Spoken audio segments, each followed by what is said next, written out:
Yo ho, me mateys, yo ho. 'Tis I, Julian, from Small Screen Star Wars. I'm joined as always by Rachel Wilkinson. Yar. And we are going to yar indeed. Yar. We are going to talk about, if you didn't pick up on the piratey themes already, Skeleton Crew, the season finale, series finale, question mark? Yeah, I guess Of we don't know. Skeleton Crew. We are also joined by a third. Winston's around here, our second mate. Yeah, he's somewhere. He's on He's the floor. somewhere down there. He'll make an He'll appearance. pop at his some head point. in for Yeah, that's right. for pets and scritches. Yes. If you want to see Winston, which I'm sure everyone does, the best way to do that would be to join us as we do these shows live. I would say every Wednesday, but this is the last one for until we get some until more, Visions, I think. Yeah, until we get some more Star small Wars screens. on the small. Actually, any screen really. Yeah, at that's this true. point, We're not picky. There's no animated series announced for next year, No. next season. We don't know what's coming from Lucasfilm Animation, which is like, do you think there'll be another Tales of the Jedi Empire, Well, Republic? what we had Tales of the. Yeah, I mean, it'd be cool to get Tales of the Old Republic, Tales of the High Yeah. Republic, Tales of the Sith. Tales of the Sith. Would Yeah. be really, because we didn't get Tales of the Sith, right? Just Well, the Empire kind of had that, I but it was mean, more Empire-y than yeah, it I was want more Sith-y. like Sith, Yeah. but big bad. Yeah. Okay. Mhm. Yeah, we could like canonize some Darth Bane stuff or Yeah, something. Yeah. That'd be fun. Anyway, we don't know. That would be fun, but who knows? But again, we're actually as we're recording this live, we started late, so we have to skip all the regular intro stuff. Here's what I'm going to say. If you want to find out more about what we do, go to towerofbabel.ca. You'll find all the stuff that we do. Small Screen Star Wars, spin-off of the main show, Tower of Babel podcast. Right around the corner, we're going to do our 2024 recap. I know it's late. I don't want to hear it. But the Tobies, very prestigious event. Look forward to that sometime in the near future on the main feed. As we mentioned, Small Screen Star Wars will go on short hiatus. We'll probably try to find a way to do a bonus episode or two sometime between now and the next series, especially if it's a long time. I don't remember exactly when Visions is set to premiere, but I feel like it's still a few months off. So. Yeah. And if there's a big news splash, we'll be around probably to talk about that as well. But for the meantime, what we're going to be doing today is talking about Skeleton Crew Season 1, Episode 8, The Real Good Guys. Yeah. The Real Good Guys. Maybe my favorite title so far? Yeah. Because it's used twice Yeah. in the episode, which is good. The log line is as follows. A journey filled with adventure comes to a surprising end. Mm-hmm. Directed by John Watts, like the showrunner, basically. He did the first episode, I believe. Mm-hmm. And written by Christopher Ford and John Watts. I think this is a great episode. Just going to put that out there. Yeah. Let's just start with our overall thoughts. Okay. Rachel, what did you think? I wouldn't say that the ending was surprising. Is Oh, you think the logline is I mean, the logline telling is a tale? fine, but I mean, here I don't know. I did like the episode. There's a lot of it that visually looked really, really cool, and there's a lot of great looking show. Yeah, it is just overall like really impressive. Yep. Visually. There were definitely some moments that made me actually gasp. 'Cause, you know, like yeah, that? like Like, clutch my pearls gasp. Oh wow! Um, Won't somebody think of the children? like, literally, it's like whoa, whoa. Ooh. Yeah. Okay. Yeah. Let me guess which one of them would it have been? Is it Jod related? No. Oh, really? Okay. Is it when No. the kids are getting shot at and it looks like they're about to get their heads blown A off? little bit. It's basically when the pirate ship comes in and just immediately starts bombarding it. Oh, I like. Oh man, punched she's my mic. bombarding your own microphone. Yeah, and they just start like, and they blow up that bus. It's like, was there people on that? Like, I was just like, whoa, they're just. Like, I also wasn't sure if there's going people on that. full tilt. I was just like, okay, like I guess they're just gonna shoot these townspeople out of nowhere who aren't armed and have babies in their arms. I think they made a really tried to show that there was nobody on I those hope things. not. I don't know. I didn't look close. Like enough. to I the was point where I was like, really? Do we really need to like be super clear that there's nobody on the bus? But it's not clear.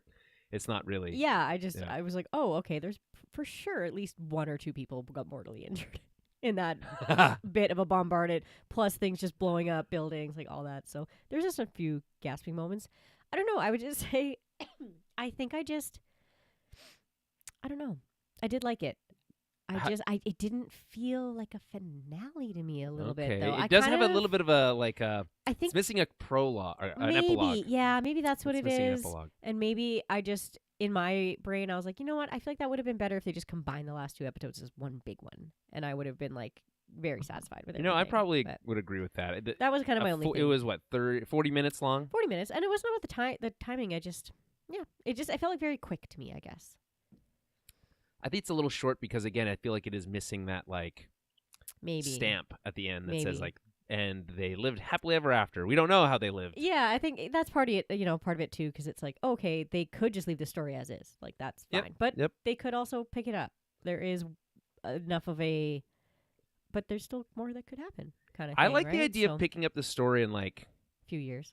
Like the kids are older, like yeah. adults now, or at least like young adults. Yeah, you know? Yeah. So like it wouldn't take long. That's like what 5 years. Those kids are like teenagers already. Yeah, they're like 12. They're 12 in this, so like you give them another 5-6 years, and they're right in their swashbuckling era. We were just talking about this. They're a New Hope, Luke and Leia age at that point, pretty much. I'm still unclear exactly how old they are. Yeah. Teenagers, I guess, but like I'm thinking like 19. Yeah, I don't know. So like they're right at that the cusp of adulthood. Yeah, I mean. Yeah. Yeah, I mean, you have to be fully adult to be able to like, run off into the galaxy on your own or be a princess. I feel like, especially one that like works in the Senate or whatever. But that's true. I guess things work differently in a galaxy far, far away. You gotta grow up fast. You gotta grow up fast. But anyway, what was your overall? Well, I would tell you, but let's instead do something a tradition that we have here on Small Screen Star Wars, which is read the IMDb review. And this one's a fun one because it's a 10 out of 10. Oh, I like that. This is by Lou Jason. Okay. LUGAJASAON 45822. Titled Saturday Morning Cartoons Brought to Life. Which I think I agree with that sentiment. It does feel like that, especially down to the cut to turbo laser blowing up as the kid runs away from it. Here we go. You know that wonderful feeling of having something exciting to wake up to on the weekend? This is it. This is what makes Star Wars. This is what makes good Star Wars. And if you are on the sidelines, not sure if you should watch this show because the horrible recent Disney stuff lately, you're missing out.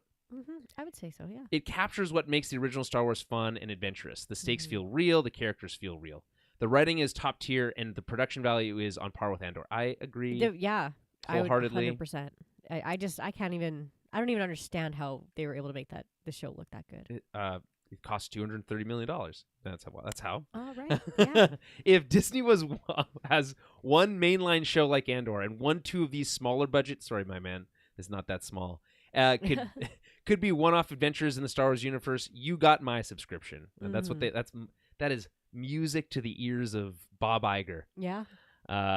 If there isn't a season 2, make an animated adventure series or give the same writers another series. You got a winning team here. Yeah. Nailed it, Lou.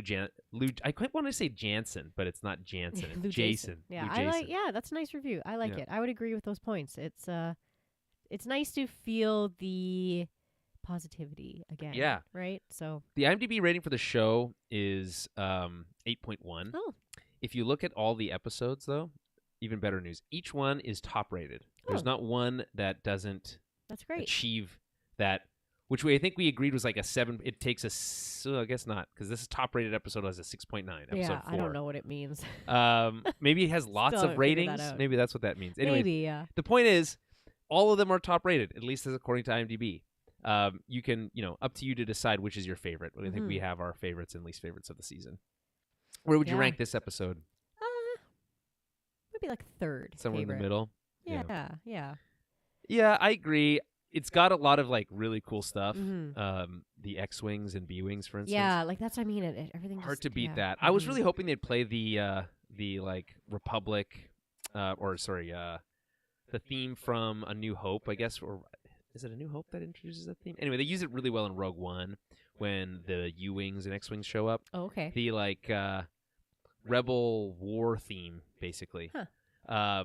They didn't use that, which is fine. It wouldn't be like hanging fruit ultimately, but I really like that really high energy John Williams stuff. So I have no problem with the music in the show. Mick Giacchino, family ties aside, great job. Yeah. absolutely crushes music was it. so good. It really fits the tone. We've had basically John Williams do all the main Star Wars scoring in the films. And with the exception of Michael Giacchino, who did Rogue One. Someone did Solo. I couldn't say who. Someone did Solo. But Michael Giacchino's score for Rogue One is great. It has its very own vibe that's different from, I think, John Williams. Whereas this is definitely borrowing John Williams' vibe. And I think borrow shamelessly because... Yeah. I mean, he's the GOAT, so... Yeah. I don't know. Who's the? I mean, I can't. I really feel bad now because who's the guy who does the music for the animated stuff? Kevin Kiner. Maybe, yeah. I just know there's one guy, Ludwig something. Ludwig von Göransson. He Mando? did the original. He did the Mando score for season 1, and that was good. I loved the original. Also, its Mando own score vibe. stuff. Yeah, right? it is. It's its own vibe, but it was great. It got fit, like it was Western perfect. feel. Western, bounty hunting. It was great. Yeah. Yeah, I mean, lots of talent. Ludwig stepped back though. He kind of set the scores, the main themes, and then people worked with those themes in this following season.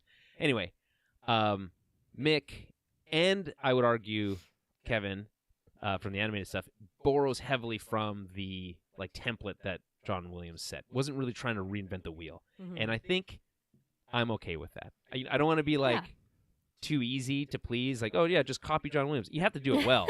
Yeah, you but can't just. It's good. Yeah. Yeah. So yeah, my overall thoughts. I'll be quick. I think this episode has a really good energy. It really moves. I think the stakes feel medium stakes. When the kids are being shot at on the bike, I was like, they sure are making those blaster bolts look very close, and they feel heavy and dangerous. They do, yeah. So I like that. I felt the most danger when the pirates show up and start shooting 100%. at just the regular people. I was like, oh, okay, we might see some casualties here. Well, they do imply that there's been some people made examples of. Yes. Exactly what that means, we don't know. But yeah, there's more implied danger than there is real danger on screen. But it's enough to keep to heighten the stakes enough for a finale. Like I said, I gasped. I was like, oh, okay. I keep wanting to say guffaw, but that means laugh. No, yeah, guffaw is laughing. Yeah. I like that. Again, we talked about it already, but I think the show looks great. I think all the ship stuff looks amazing. We need more ship stuff. I know I've been saying this for a lot of the Star Wars stuff. Ships we just haven't. All the time. We've been on ships and we've been near ships, but we haven't had a lot of ship stuff. Yeah. And this episode isn't full of ship stuff, but it has some of it. Even the scene with the Onyx Cinder going up to send the message and coming down looks great and is fun to be on that ship as it's busting through the barrier and all that stuff. Very cool. So into that, the kids' story arc pays off well, I think. They've used all their adventuring skills to save the day at home, right? That's a satisfying thing. That being said, Jod's arc is left ambiguous at the end. Yeah. Which... okay, I'm not against that in principle. I just have concerns that we'll ever get to see where that story goes. If I had more confidence that we would know where that story goes or we would see it, I wouldn't be as upset. Yeah, I would agree with that too. His storyline, like I said, we saw this kind of heel turn, a full heel turn. Yeah, but last week there's always these little bits of he's holding back a little bit. He's holding back. He's making these threats, but I was like, is he really ever going to follow through with these threats? He shoots towards them. Yeah, but he could have killed them so many times in that room. So many times, but he doesn't want to. I don't think he actually wants to kill these kids and their parents. Kids. Yeah, he has a moral line that's drawn. Pirates, he loves, shoot straight in the face. But he does love money. Yeah. Money. So it's just we can see that he's got that little bit of a moral compass in him that keeps him from being horrendous. But, We've got Ray in the chat. Oh, hello there. Ray. Love to see ya. Always happy to have folks in the chat join the conversation. So, any other thoughts on the finale in general? No. Other than I think we called a lot of things. Does it work? Yeah, we did. We did. Yeah. There's a few things that we called, but I mean, hey. The droid as the we're supervisor. Professionals. Yeah. We knew that gun was going to come back. Yeah. With Neil. So, I found a turbo blaster. Yeah. So, we're... turbo laser, you said, yeah. That's so funny. I love that. There was like 4 really funny lines in a row. Yeah, there's some really good ones. It starts with like you're looking at, son, you're talking to a level 7 systems administrator. Yeah. Oh, man, that's funny stuff to me. Sorry, you were going to say something. I don't know. Okay. Do you think this worked well as a finale to the show, or do you feel like there was anything lingering? We needed an extra episode, anything like that? I don't think we need an extra episode. Like you said, a nice little like prologue maybe would have been cool, or like I said, if they had combined. Epilogue. We needed an epilogue. Yeah, sorry, that's what I meant. I also said both, but I meant epilogue. Yeah. Okay. Yeah, or if they had maybe combined both of these episodes, this one and the penultimate one, as one big one, I would have. I think they're really afraid to have really short episode, like season numbers. Yeah, I get it. I think they probably have stats on Disney Plus that's like, I'm sure, if we have at least 8 episodes, that means 2 months minimum of subscription. Yeah. Right. Yeah, that's fair. So it's fair. We need to. That's just the way it's got to be. Right. But yeah, overall, I feel like it worked, and it mostly wrapped up everything. We get a little bit of new information, which is always nice in a finale when you get some new info. What new information did we? Oh, we learned a little bit about Jod's backstory. Well, Jod's backstory. Nice. We learn obviously about the supervisor, which we kind of already called, and then like the whole circumstance around that, and like why At-Atten is as it is, and like where this droid like 2 lines of dialogue, and it's like and we've cleared it up. Yeah, which is, and again, that felt a little quick to me, but I'm like, it's fine. And you and I had to work through it a little bit. I'm like, yeah, but why is this? But so we'll get to it. But yeah, it's like, okay, it makes sense. In context, it had to just make your brain turn a little bit though. Well, yeah, I mean, it just feels like it does rush a little bit at the end. I'm glad it doesn't feel like that big character finale feels rushed. Like when they're all in the tower. Minus KB. Yeah. She kind of gets separated. That kind of sucks for her. But everyone else is in the tower, and we have this like culmination of Jod's worldview and the kids' worldview and the parents' worldview all colliding into this, epic finale of do you pull the lever? And it's like you build it around the lever, which is like a fun visual way of representing this whole concept. So I think that really works well. Yeah. But again, like the ending, the actual ending itself is nice because it's like you have Wim staring off into the distance and then you get the shot of the moon. And it's like, that's a very like storybook ending. Yeah, definitely. It kind of ties things up. I feel like there were some things that happened off screen that maybe I would have liked to see, but maybe they're doing that for like you want like Kim calling the not necessarily that, but it would be kind of cool to see the New Republic like hearing about At-Atten, like what the fuck, where? I agree with that. That would have been kind of cool to see them be like learning of that info and then coming in. But I get why we don't see it. That hammerhead or whatever the blockade runner Corvette. Likely, because what we'd seen in trying to think. Oh, in Tales of the Empire, we see when the New Republic shows up with their own emissary. Right.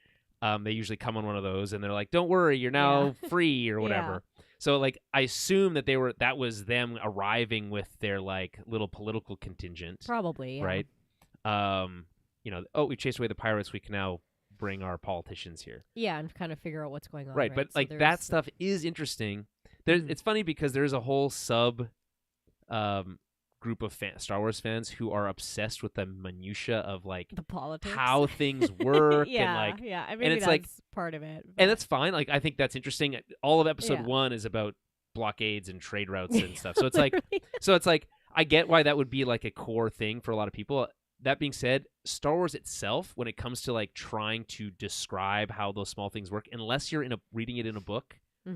It's hard. And like Chuck Winding took it in on his own account to like describe something that was never described before and would never be described in a movie. You're going to end up with a lot of blank space because the movies and shows are just not that interested. Andor was pretty interested in it. Yeah. Which maybe that's why a lot of people liked it. But like I said, I get why we couldn't really maybe go into it. We didn't really have the time. And that's not the story. That's not really about, that's not what this story was about either. That's right. But I just would have liked it. I was like, it would have been cool just to see their thought process on like, what is this planet? What are we talking about? Why We does it may- still exist? Like, We may yet still get that So, because yeah, this I mean- obviously, from a timeline perspective, as far as we can tell, lines up with and it will be contemporary with everything else that's happening in the Mandoverse. yes, yeah.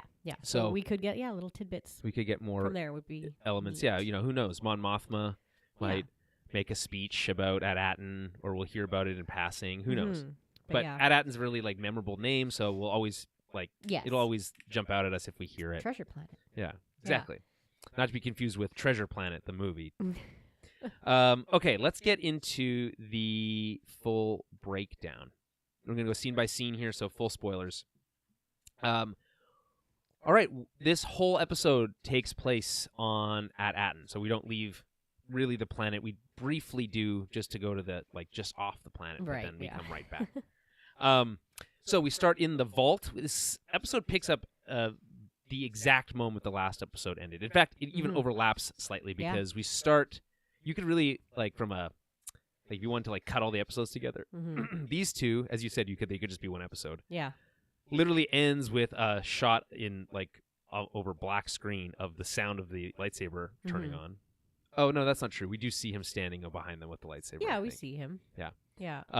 But this episode starts with in black, across a black screen, the sound of the lightsaber lighting Mhm. up, and then the sound of his boots, which Yes. is what we landed on last week, and then immediately picking up with the parents thanking Jod for saving their kids. Yes. Yeah. So I guess they're like, "Ooh, a lightsaber! He's just putting on a fancy display." Yeah. Look at him. He's Yeah. a fancy Jedi. Yeah, I'm a fancy. Look at me, I'm a fancy. Yeah. They would have never even. They wouldn't know what to expect from a No. Jedi, No. or really any emissary, because there hasn't been one in. Assuming the last, like you said, okay, we get information that at one point they got a message from the Republic, Yeah. I'm still From I'm confused Palpatine. about this, but- we'll come back to it later, but Mhm. that the Jedi were traitors. Were So traitors, that final message from Mhm. Order 66, basically, which implies that the Republic, the original Republic, was aware, or the most recent Republic, Yeah. the one prior to the Empire, That's where I'm getting was aware of very At-Aten. But confused. It's like, are the credits that they're making, are they those are old Republic credits. are they though? Yeah. Or are they They're the old Republic credits. Here's the thing. so Here's what I think is going on. confused? This is what I guess we'll deal with this right now. Okay. Screen Crush had this theory. I agree with it. Right. That the At-Aten was using the same communications protocols as the old Republic, Mm-hmm. and therefore was able to receive that message. But when they transitioned over to the Empire, Yeah. remember we saw this in the Bad Batch. They started changing things, But like systems, and the stuff old like that. Republic, as in like Yes. Anakin, Obi-Wan, Galactic Republic is No, what we're no, talking about. older than that, 1,000 years prior. Like Darth Revan. Yeah. Revan, Old yeah, Republic. Yeah. Well, during the time of peace, probably. But Okay. yeah, Okay. Yeah. But this is not High Republic no, earlier than that. earlier.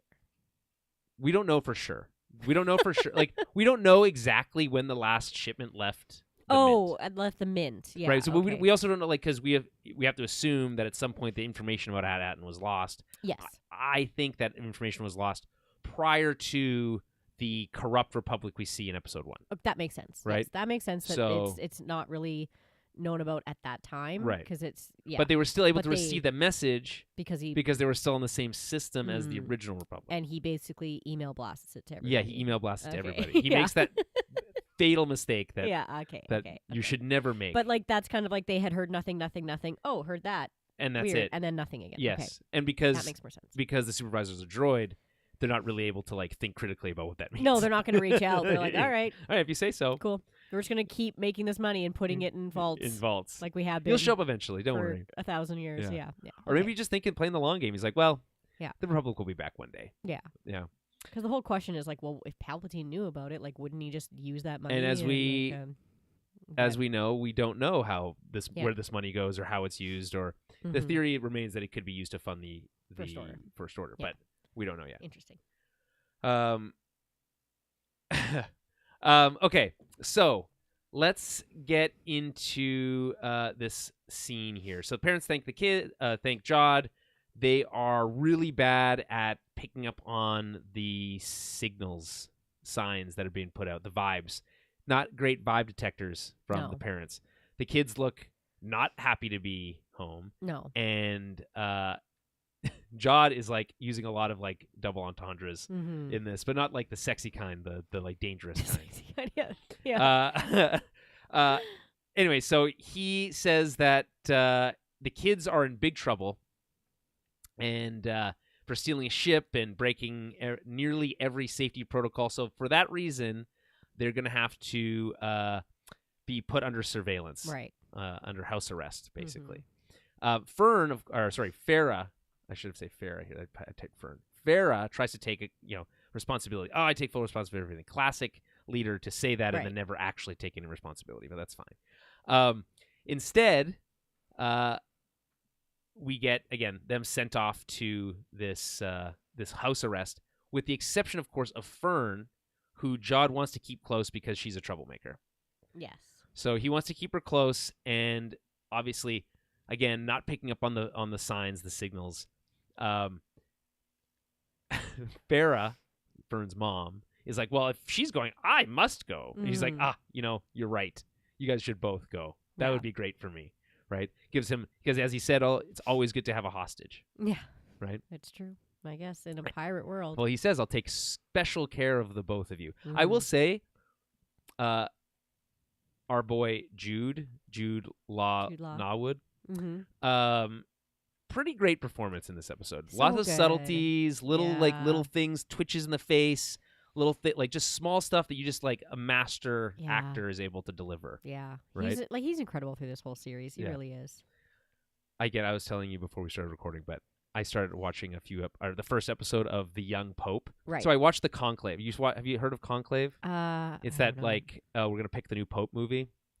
It's all about picking a new pope. Okay. The Conclave is a new movie from this last year about picking a pope. None of that interests me. Anyway, it's really cool. That inspired me to watch The Young Pope, which is an HBO series from last year. Or no, not from last year, from a few years ago. Aren't they all old?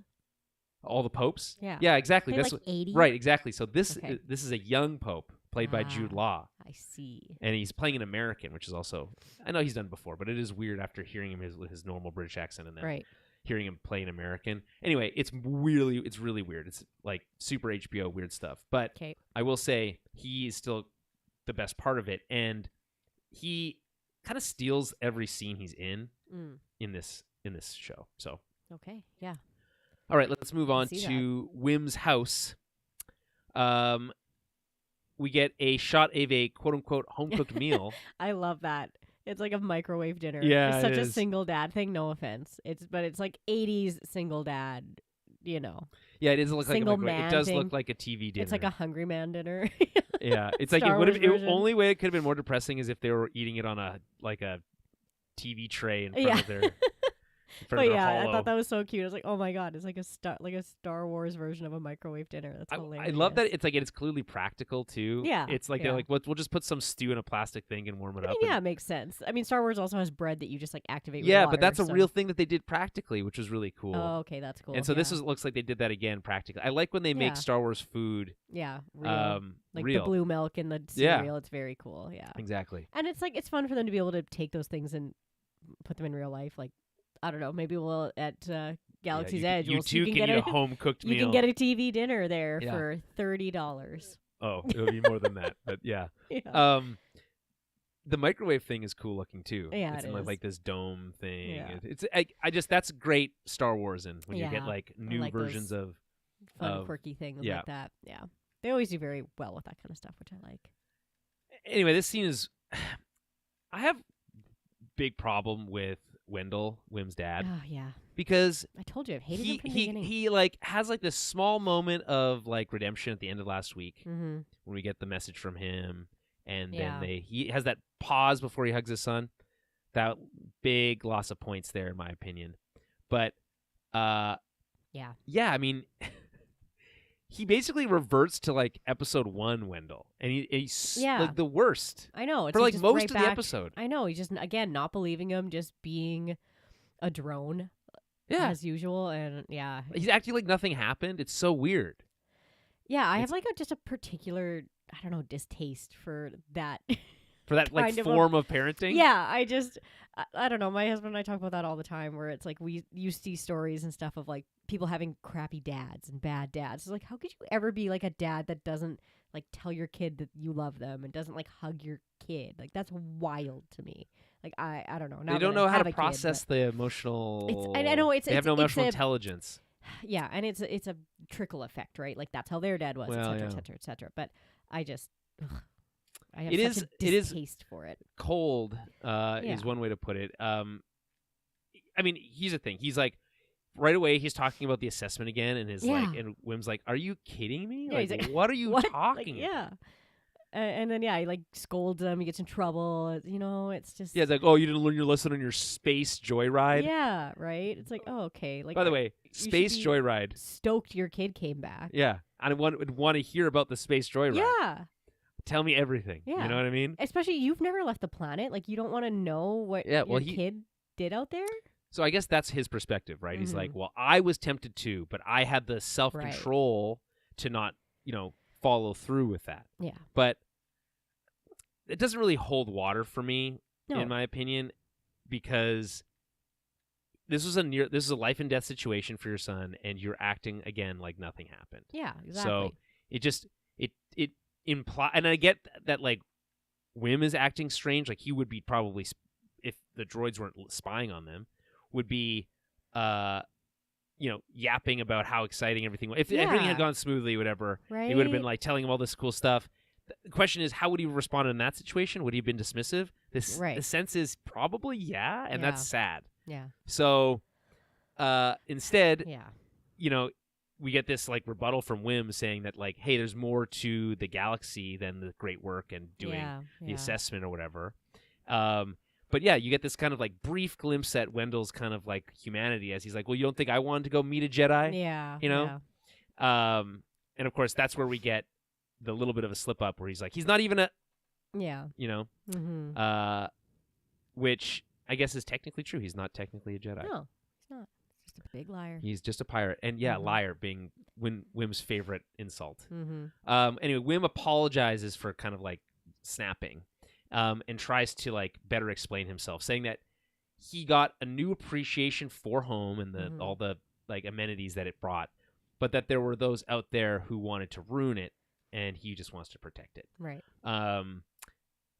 But again, it's like Wendell here seemingly learned no lesson at all during this entire series. Well, that's what the supervisor's for. What are you talking about? Yeah. When your kid was gone, you tried to ask for help, and the supervisor didn't help you. Yeah. So what the fuck are you talking about? I know. It's frustrating. He's like the most frustrating character in the whole series. Yeah, I agree with that. Yeah. And probably intentionally so, but like Yeah, absolutely. Yeah. Whether or not that works, the problem here is the regression to the mean. Yeah. He had been progressing. He helped the other parents send that message. Yeah. In spite of the fact that they weren't supposed to. And then after all of that work, is just right back to like being a bootlicker. Yeah. Oh, Winston's made an appearance. Yeah, hi, buddy. Oh, boy. Yeah. So we go to the supervisor's tower. This is where Farah, Fern, and Jod are headed. And they are in the elevator.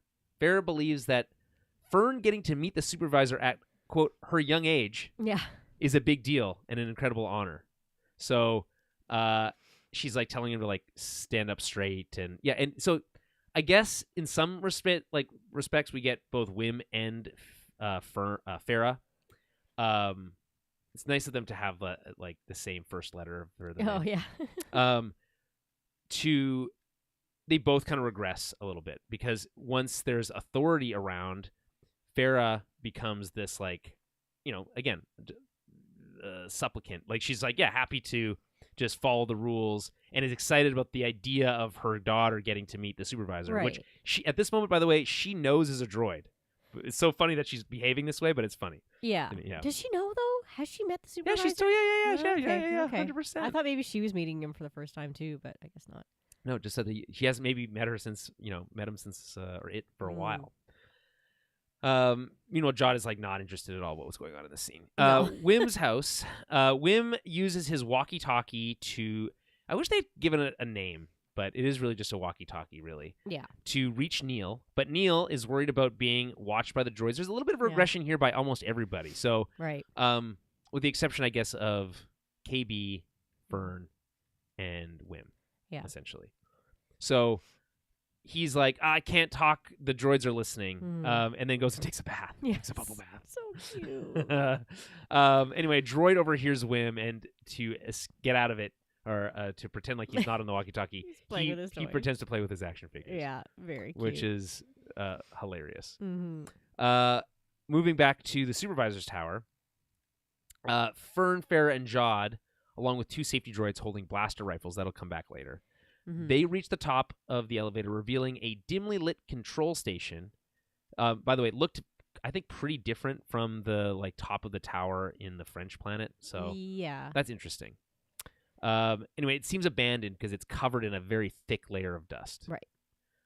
At the center is a large pyramid/cone-shaped device connected with a bunch of wires and stuff. It's a pretty cool look. It is cool. It's dimly lit. Yeah, It's got a creepy vibe. Yeah, it does. It's covered in dust, right? And this is kind of like, okay, we're gonna get to reveal the supervisor. Mm-hmm. Again, our theory had been since basically episode 2 that it was a droid. Yeah. And we were, I think, we never really left that theory. No. At once I was like, what if it's Captain Renaud? But then we're like, that doesn't really make sense. So would have been cool. But and he's been stuck there the whole time. Yeah, I mean, what if the Captain Renaud was a droid and the droid was the supervisor? It's like, all these... too much. Yeah. It's too much. We were right with it just being a droid. Yeah, and instead it's a droid, a huge droid, because it's super old, so that's how big droids had to be back then. Right. Either that's the idea that they're planting, or maybe not because the safety droids are small, but yeah. Or that it's like it needs a big brain, so therefore it needs to be big. Yeah, it's big because it has to process. It seems like it is kind of like the central unit for like the whole city. Yeah, the whole city or the whole planet. Yeah, but again, as we know, Star Wars, a planet is just a city. It's just one city on a planet. Yeah. So the supervisor is revealed to be a droid. Although we get this line from Farah, the supervisor so rarely grants an audience. Well, yeah, we can tell it's dusty. Right. So, she, I guess, has... Maybe there was an era where the supervisor would meet with people more often, but maybe. had kind of retreated back into its shell. Why? None of that stuff's really explained. Well, I mean, I guess if, people aren't showing up anymore, right? It's like, well, just keep doing what you're doing. Well, why would they not show up if he was like, hey, come, let's have a chat? No. I mean, because, the Republic people aren't coming into the planet to pick shit up anymore, so it's kind of like, well, it's just day to day as usual. Everyone just keep doing their job. Right, because that's all he knows. Yeah, right. So... no really need for people to be introduced in introductions. That's true. All know each other. Well, and also because he's watching everyone. Yeah, that too. So we get to see the reveal of the big red light /eye, a la HAL 9000, of course, and voiced by Stephen Fry. We get a lot more Stephen Fry in this episode, but not as much as I would have liked, to be honest. Well, yeah, he does get stabbed through the eye. Typical. Anyway. He acknowledges Farah and Fern, calling her one of his most dedicated citizens, and that it's been watching over them with great interest, which, as Screen Press pointed out, is probably a reference to Palpatine saying that to a young Anakin. Right, yes. At the end of episode 1. Yeah. Watching your career with great interest. It's a great line. I think about it a lot. Yeah. I think about it a lot. Yeah, it's a funny line. It's a good line. Anything with Neil McDermott really is like top level stuff in Star Wars. Okay, so Jod, meanwhile, introduces himself as actually, wait, before I get to that. That is funny though, because Jod is like, you guys are ruled by a droid? Yeah. And he's like confused and like right. that no one is surprised by this. And Farrah's like, yeah, as decreed by the great work. So this is one of those like world building things. Okay, yeah. But it's like, so I guess the idea is all these planets were set up. There was 7 of them originally, 9 of them. Yeah, something like that. And they all had their own droid leader. Yeah. And had their own responsibilities, their own great work, as it were. And then one by one, those droid defenses fell, and the society collapsed, and they moved on. Yeah. But this is the one exception to that. Why it's an exception would be nice to know. I kind of would like, what makes were they harder to find? Was it because they were mint? They had these extra layers of protection. Like, maybe, what is it? Yeah, or it's just I feel like with Jod like especially, he's probably like, how have none of you just like revolted yet? Yeah. And at some point in time with these other planets, maybe they fell because there were some kind of like revolts happening. Well, that's and kind of what it people found seems out like was a on the droid. French one. Yeah, right. Like the people took over, and then it was like, okay, now it's just infighting between the people, right? So, yeah, for me, I think that's why Jod was so confused. He's like, what? Like, you just let this thing tell you what to do? Right. Like, I wouldn't. Pirates would never. They would just stab that thing. Pirates would never. No, they would never. At the beginning. Yeah. Yeah. That would be the first step. Yeah. Yeah, exactly. So Jod introduced himself as an emissary and a Jedi, which is interesting because he never really referred to himself as a Jedi. Well, no, that's true. Early on in the series, he did, but then he said he wasn't a Jedi. Right. So he's back to saying he is. Mm. So the supervisor didn't believe they'd ever see another emissary again. Mm-hmm. Again, this kind of giving this hint that the supervisor in this case, I think, is actually, they do a good job of making it appear like clever, more clever than it comes, like not as easy to trick as some of the other droids that we've seen in this series, right? It's able to pick up on the hints and clues here, and it's dropping its own. It's got a bigger brain. Yeah, and it's dropping its little hints here that like, oh yeah, like there's a reason that he'd think he would never see an emissary again because the Republic fell. Right, yeah. So he's already immediately skeptical, but willing to play along. Jod tries to come up with an excuse for why it took so long, and he says that their hands were full thwarting the many evil schemes to destroy the Republic. I love how the supervisor here notes how, quote, dangerously unstable the outside world is. Because, again, I think it's referencing the fact that the Republic is no more. Yeah. As far as it knows. Yeah. Right? Well, it could even, you never know. It could even know that it was like the Republic, then the Empire, now it's the New Republic again. He's just like, I don't want to deal with that shit. Like, too much. In my lifetime, there's been way too many flip-flops in government, and I'm good. And and as the protector of the cache, I have to protect the cache. Yeah. And, it's a big droid. It could have shut down its own communications where it's like receiving info, but it's not. Right, that's true. You know what I mean? So it can choose to send messages if it wants to. Yeah. Anyway, Jod turns his attention to trying to figure out how to get his other ship, the frigate, through the barrier. But Farah interrupts, wondering why the other ship can't just land like he did. Love when a character asks the question we're all thinking. Yeah. And we get this really, I think, interesting line, which is, you ask too many questions, Jod says this to her. All you need to do is obey, which is like, I feel like really strong language. Not in like it's not a swear word, obviously, but like strong in like what it's implying. And the way he says it, again, Jude Law bringing a lot of gravitas to this like line reading. What makes it more interesting is that the supervisor agrees. He's like, well said. Strict adherence to authority has kept AT-AT and running smoothly for generations. Yeah. How many generations? Hard to say. What do you make of this? Like, it's just him trying to put his foot down? Yeah, I think it's also him trying to put up a show for the supervisor too. Like, he's putting up a show for her, like not for Fern, obviously, but for her mom. Right. Farah is like, why are you even questioning me? Like, it's not your job to question me. Like, just listen. Just do what you're told, right? So, as a person of authority, like, she should just be listening and not worrying about what he needs. Just help him with what he needs. Right. So, it's that arrogance, right? Where he's just like, oh, I got to put on this act and to get people to do what I want, right? The supervisor agrees to let Jod land his other ship, but he has to clear up some confusion first. He's like, I just like a little clarity. He's sending a reply to an email saying, just to be clear, there's a little confusion here. Just circle back. I just want to touch on this one point that is a little ambiguous. Yeah. The last message from the Republic stated that the Jedi are all traitors. So which are you lying about? Being an emissary or a Jedi? Did you gasp at this moment? No, it wasn't. I thought it was a cool twist. I was just like, ooh, yeah. It was more like, you're in trouble. yeah, nice. Yeah. Accurate. That's the appropriate response. So, but and before Jod can even answer, he does look a little bit like, was not expecting that. Fern yells out, maybe a little precociously, like a little bit too soon. Like if she just kept her. Like the secret's already out. Yeah. Let the supervisor try to like see how it responds first before you kind of join the fray. Anyway, she doesn't do that. She yells out, not able to contain herself. He's a pirate trying to invade the mint. Yeah. And just as I suspected, Yeah. said the supervisor. He orders for him to be seized. The droids try to stun him. There's a bunch of stun shots coming from the droids in the area.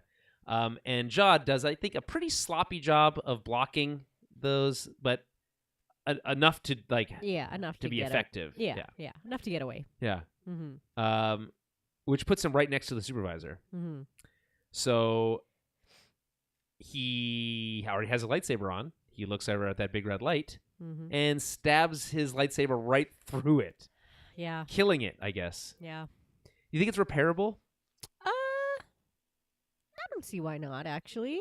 Hey, SM-33 lost a head. Yeah, he's been repaired like multi-times. He's already, he's like carrying around like the headless horseman. I mean, like lightsabers, a little bit more damage than like a blaster or whatever. But yeah, I don't see why it couldn't be repaired. And he's not like he's like moving it a lot. He just like sticks it in and like leaves it in there. Yeah. So you know? You're right. Like I feel like it could be repaired. He could be repaired. Maybe we'll get some more Stephen Fry yet. Yeah. I like the idea of him wearing an eye patch though. Wouldn't that be funny? The supervisor wearing an eye patch would tie into the pirates. I know, it's that's funny. Hilarious. Yeah. Anyway, with the supervisor dead, all its arms collapse. I thought that was like a good visual. Yeah. Even though I don't feel like we saw those arms doing anything before. Not It's just really, like now they're all of a sudden they're dead. Whatever. Yeah. Cool. The power goes out all across Ad-Atten, the whole city. Whole planet, maybe one might say. We briefly, just for the second, cut to Wim waking up in his bed to the sound of the power going out. Power going out in movies and TV always sounds like boom or thump. Yeah. But it's in the real life, it just turns off and you hear nothing. That's true. It depends where you are. If you have like big machines, you might hear like a. Well, yeah, right? I guess. I mean, yes, if you're Powering standing down. next to your furnace, maybe then your electric furnace. But you're right. Anytime I've heard it, like at my apartment or whatever, It just goes click. It's just like a tick, and then everything's gone. Yeah, exactly. Or like a little pop. But yeah. So anyway, right. that's not as cinematic, so it's fine. But it just felt like it wouldn't wake anyone up. But in Star Wars, power going out, very loud experience. So right. we see him waking up. But back with Jod quickly. He's now dropped his act entirely. The whole emissary thing, it's over. Yeah. And he's now demanding to know how to let his other ship through the barrier. Talking to Farah, he finds a button called Barrier Override, just pushes it, which reveals and pushes it. Yeah. Right. A little green button, just like the one at the beginning, convenient. episode 1, right? Yeah. That's how that's how this whole thing gets started. Yeah. And he presses it, and it reveals a lever or lever, if you prefer, aluminum. How do you? Who knows? Comes up from the floor, and now this becomes the MacGuffin for the rest of the episode, really. And so he's about to go pull this lever. Oh, great! I'll just fix this whole situation. Farah insists he can't, which is something that like you hear people say all the time. You can't do that, even though it's like, of course you can do that. Yeah. But not because he shouldn't let his other ship through, but because pulling the lever would, quote, destroy the barrier. Which is odd. Like, there's no way to just like turn it off. It has to be just destroyed. Yeah, it's all or nothing. Yeah.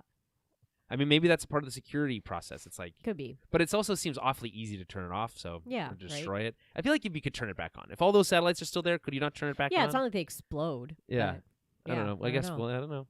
We'll never know.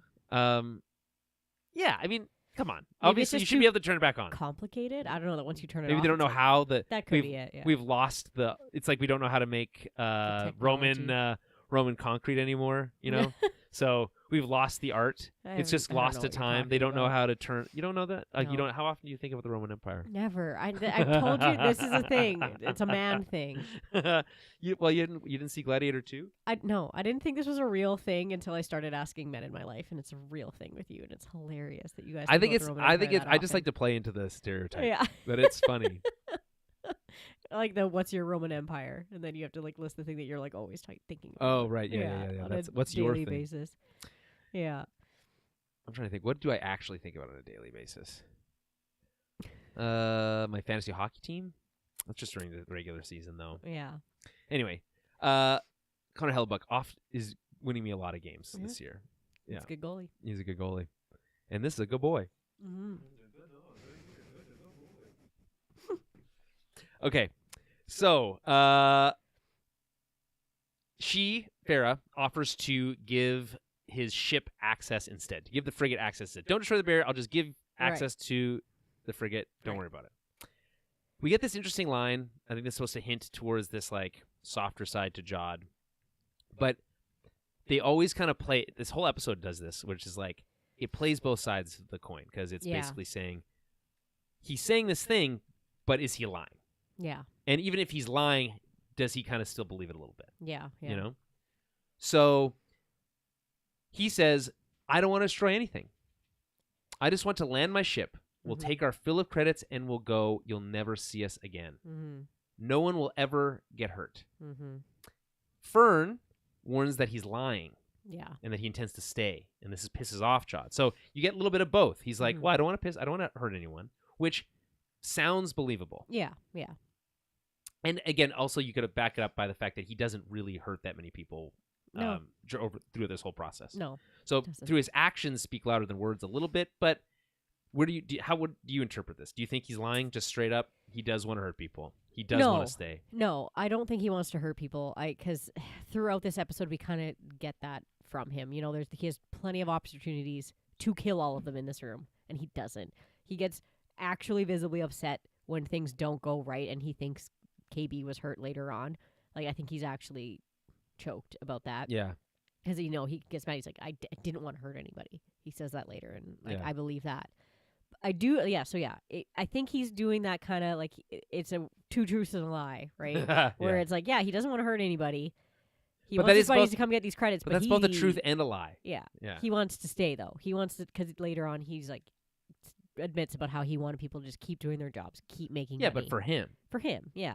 But so yeah, like he wants to stay for sure. He does. He wants to stay and have all the hi Winston and have all this money and yeah. Oh, he's a good boy. Yeah, see, this is why you gotta watch the live stream. The live stream because you get live Winston appearances. Of Winston. Yeah, that's a good dog. Yeah. Yeah. I mean, I think the question is he lying to himself? Yeah, I mean, I think it just depends on the person in terms of like if he's willing to hurt people or not. I think he's willing to hurt some people, but I don't think he's willing to hurt like innocent people. He's not willing to hurt kids. It's not really to like really hurt their parents. Like he'll injure them, but I don't think he wants to kill them. Like I don't think I don't know. I think he's got a little bit of a moral code. He's got this like cynical take on the galaxy. It's all darkness with pinpricks of light or whatever. Yeah. And at the same time, I think the kids have kind of shown him that there's like a little bit more hope. Yeah. Around. So I think ultimately he's kind of coming around to it, but he's so ingrained in that cynicism that he can't really. Yeah. Winston wants something. Come here. He's standing here. He wants doing to contribute. He's doing that. He's contributing to the podcast. He's got opinions. He's right in the middle. He's actually got. He's taken the third seat. Yeah. He's long adding since his abandoned. barks. He agrees. That's an agree. He says, okay. Yeah. Agreement. Go lie down.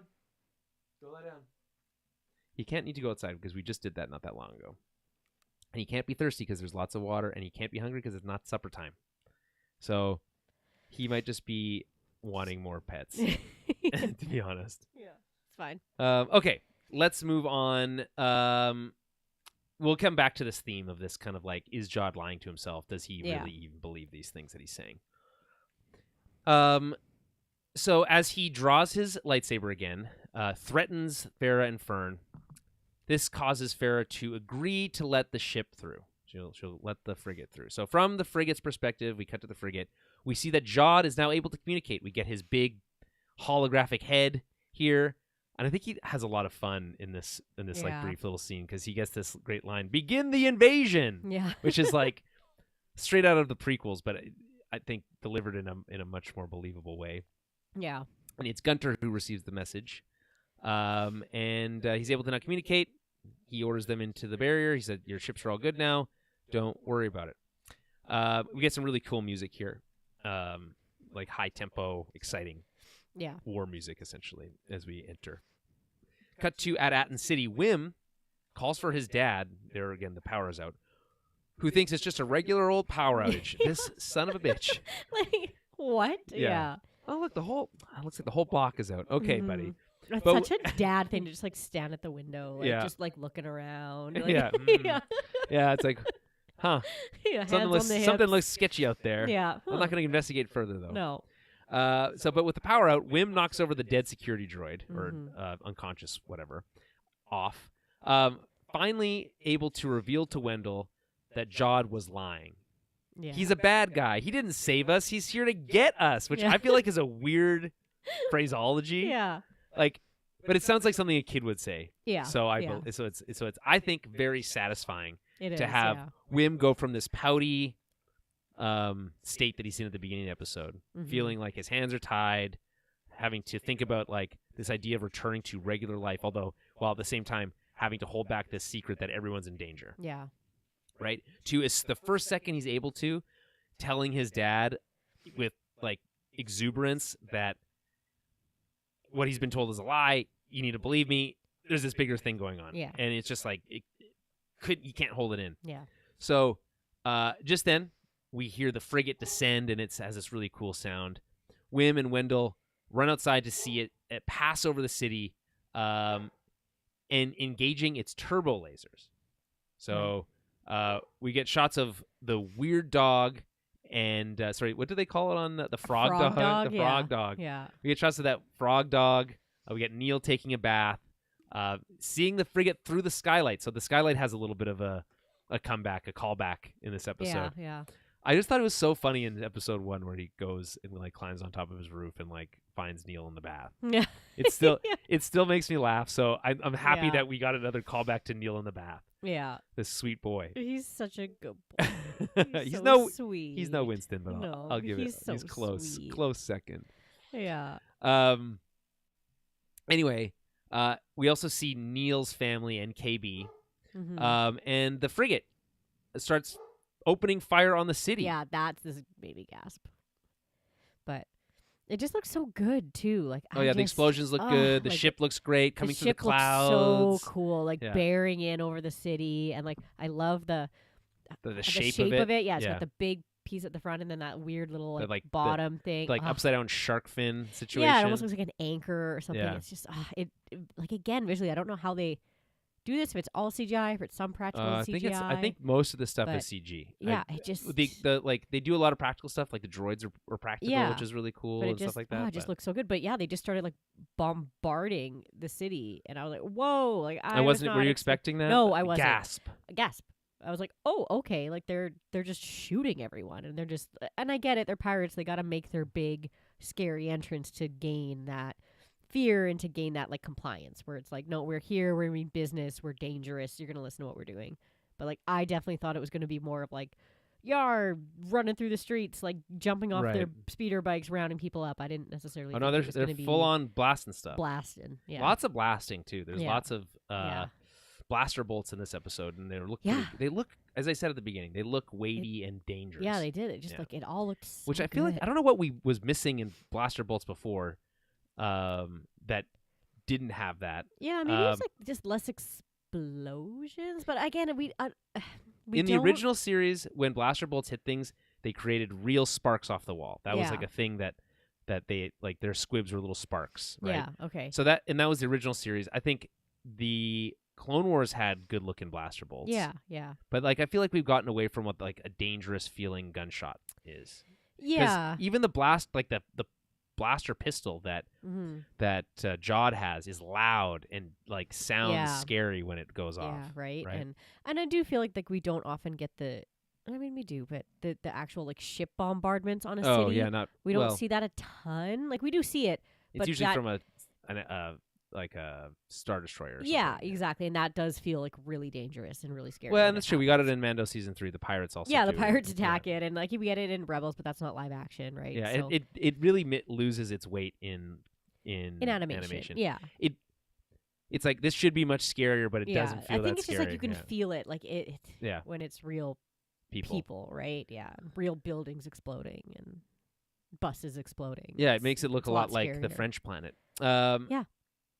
Wendell, meanwhile, is trying to jumpstart his speeder, but it's not working. and his plan is to get it going and go somewhere safe. Mm-hmm.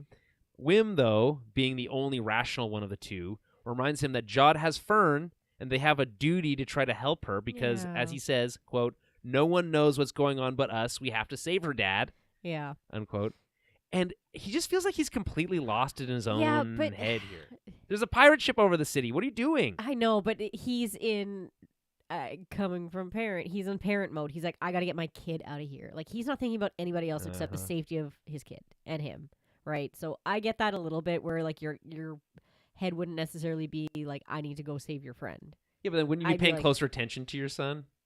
You should be, but you're in panic mode of like, okay, we got to get out of here. I got to figure out the fastest way to get my family to safety. Sure. So I do understand it from that point of view, but it is a very like kid thing to be like, no, my friend, we're gonna go save my friends, like, and to have to like convince your parent that's true that there's like other things, put them in check, being like, it's no, true. I've never had to convince my parents that my friends were in danger. And but I just I was like, I get it. Like, if my kid was in danger, my first priority would be like getting him out. But if he was other like, kids, Mom, like, we gotta go save, I'd be like, hey, damn it. Wendell sees Neil go flying off a speeder bike after being blasted off of it, and is like, cool, we're out of here. Okay, I would have stopped.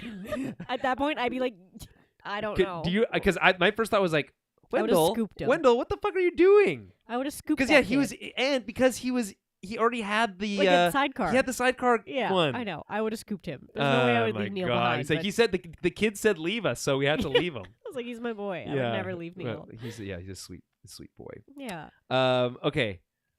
That's just really funny.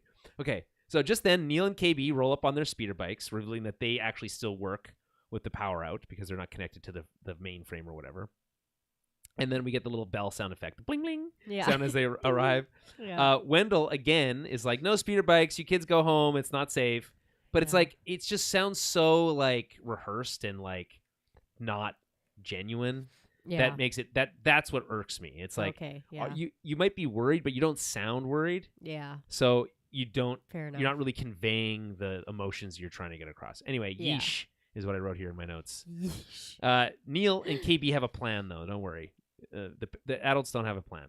Yeah. Call for help by flying Jod's ship out past the barrier. Their ship, the Onyx Cinder, out past the barrier, and calling the bird lady Kim, which, by the way, they do call her the bird lady here, which is hilarious. Who, quote, knows the X-Wings. Yeah. And they do a couple things. They reference like their whole adventure here. They reference the hotel planet, and the X-Wings chasing the pirates away. It's a good setup for later. And they also reference the telescope moon, which is funny. And then they also call the real good guys, which is, of course, the name of the episode. The X-Wing pilots, or just the X-Wings themselves are the good guys, I think, in this context. Wendell is still working on the speeder when he notices Wim leaving on his speeder bike, and as he yells back, "Just trust me!" Anyway, Wendell tries to chase on foot, but luckily, one of the other speeder bike kids from episode 1 is there, Bonji Falfa, and or Bonj Falfa. Maybe there's no E. It's just 2 J's. Never mind. It looks like it should be Bonji, but it's not. It's Bonj Falfa. He takes that bike and joins the kids. He's like a cop. He's like a cop. I need that. I need that right now. I need that bike right now. He commandeered the speeder bike. Yeah. Why that like angsty teen is just sitting parked on the sidewalk staring at the pirates? He's too cool for anything. He's too cool for pirates. I get it. We do get a really cool a shot of them at the top of the hill and the pirate ship like hanging over the city. I thought that was a really beautiful shot. So many good ones. Anyway, the pirates are in like landing boats, like speeder things. They're kind of like the skiff from episode 6, right? Oh, like the Jabba, Jabba's skiff. Skiff, yeah. Where, of course, the famous Lando, the kick that doesn't actually connect. Oh happens, right, the force kick. Force kick, yeah. That's where when like Han is like, when maybe one of the silliest moments in Star Wars ever, when Han blind Boba Fett, where, and then turns and like smacks him in the back and then hits, and then he goes flying into the pit. Sarlacc It's pit. so funny. Yeah. I would love we didn't get an opportunity to in the Book of Boba Fett, but one of the things I would love to have just gotten one scene, which is like him like reckoning with the fact that he just got like wrecked in the silliest way possible. He was supposed to be the coolest dude, like, God and damn it. he has like a faulty. Yeah. It's so funny. Anyway, that's neither here nor there. Anyway, they're in these speeder skiffs, and they start landing on the ground, rounding up the citizens. We get the only other pirate we know, Vane. And he spots the kids and tries blasting them with like a Gatling gun. Yeah. It's really fucking cool. And they turn and make a break for the woods. And this is, and this is your other gasp moment or gasp-esque moment. Yeah. Definitely this. Yeah. And I didn't like, there's a shot of Neil's parents carrying their babies. Oh, yeah, that's true. Oh, I hated that. I was like, I don't like this one bit. They're little babies in their They're little blue arms. elephant babies. And they're so much cuter because they've got the big eyes. They're just these little elephant babies. Right. I'm like, I can't handle. His dad, though, looks really cool. Yeah, Really, yeah. big dude, that big blue elephant. I could not handle seeing those tiny baby elephants. Yeah, no, that's a fair They're assessment. Too cute. This is too scary. And they were definitely, and they were in danger. We can't have Yeah, that. I did not like it. Anyway, as I mentioned a million times already, the blaster bolts here look really Yeah, they cool. These people look like they're in real danger. Oh yeah, like Vane was like, oh, he's trying to kill kids. Yeah. I was like, oh, he's not even. Yeah. These pirates mean business. Yeah. So they all use Fern's little jump, and they jump into the woods. Like the daddy's like, I'm too heavy. It's like, funny. trust her. Yeah. They also have to jump that ravine. Yeah. Which they do. It's really badass. Wendell is stoked, He's and this so is the pumped. only moment he's cool. Yeah, he's like whooping. He's Yeah. just like, oh yeah. Well, He's that's like, not true. Dad, let's go. Yeah, exactly. He actually, I from think this this is moment his on, turn, yeah, from this this is moment his on, turn. he's pretty cool. He's like, all right, like Yeah. this is going okay. This is Yeah. fun. All Like, right. I like adventure. Right. Yeah. Let's- It's like that's maybe where Neil gets it from deep down. Maybe. Yeah. You mean Wim? Wim. Gets it Sorry, down. that's Yeah. what I mean. Yeah. Anyway, so they the pirates catch back up to them in town. Yeah. And they use the school as more cover, riding through the hallways. Always fun to ride your bike through the school. Oh yeah. Anyway, Neil gets blasted off his bike, but he's fine. Yeah. He has the school others- that's getting demolished. Yeah, by the way. yeah. They're just Yeah. blowing windows out. Yeah. Exactly. He has the other kids keep going and tells Wim via walkie-talkie that he's going to try to give the ship cover. He has a plan, which we know. been talking about for weeks. Yeah. I was like, oh, he's gonna go find that big gun. Yeah. Yeah. And as I mentioned here, Wendell is wild for not doing something. No, he's like, all right, cool, Neil. Yeah. Like, Okay, 12-year-old, you're the you got softest it. of the whole bunch. Yeah. But you go. Definitely find the some- roundest. Yeah. I was like, no. KB, Wim, and Wendell reach the Onyx Cinder, so they make it.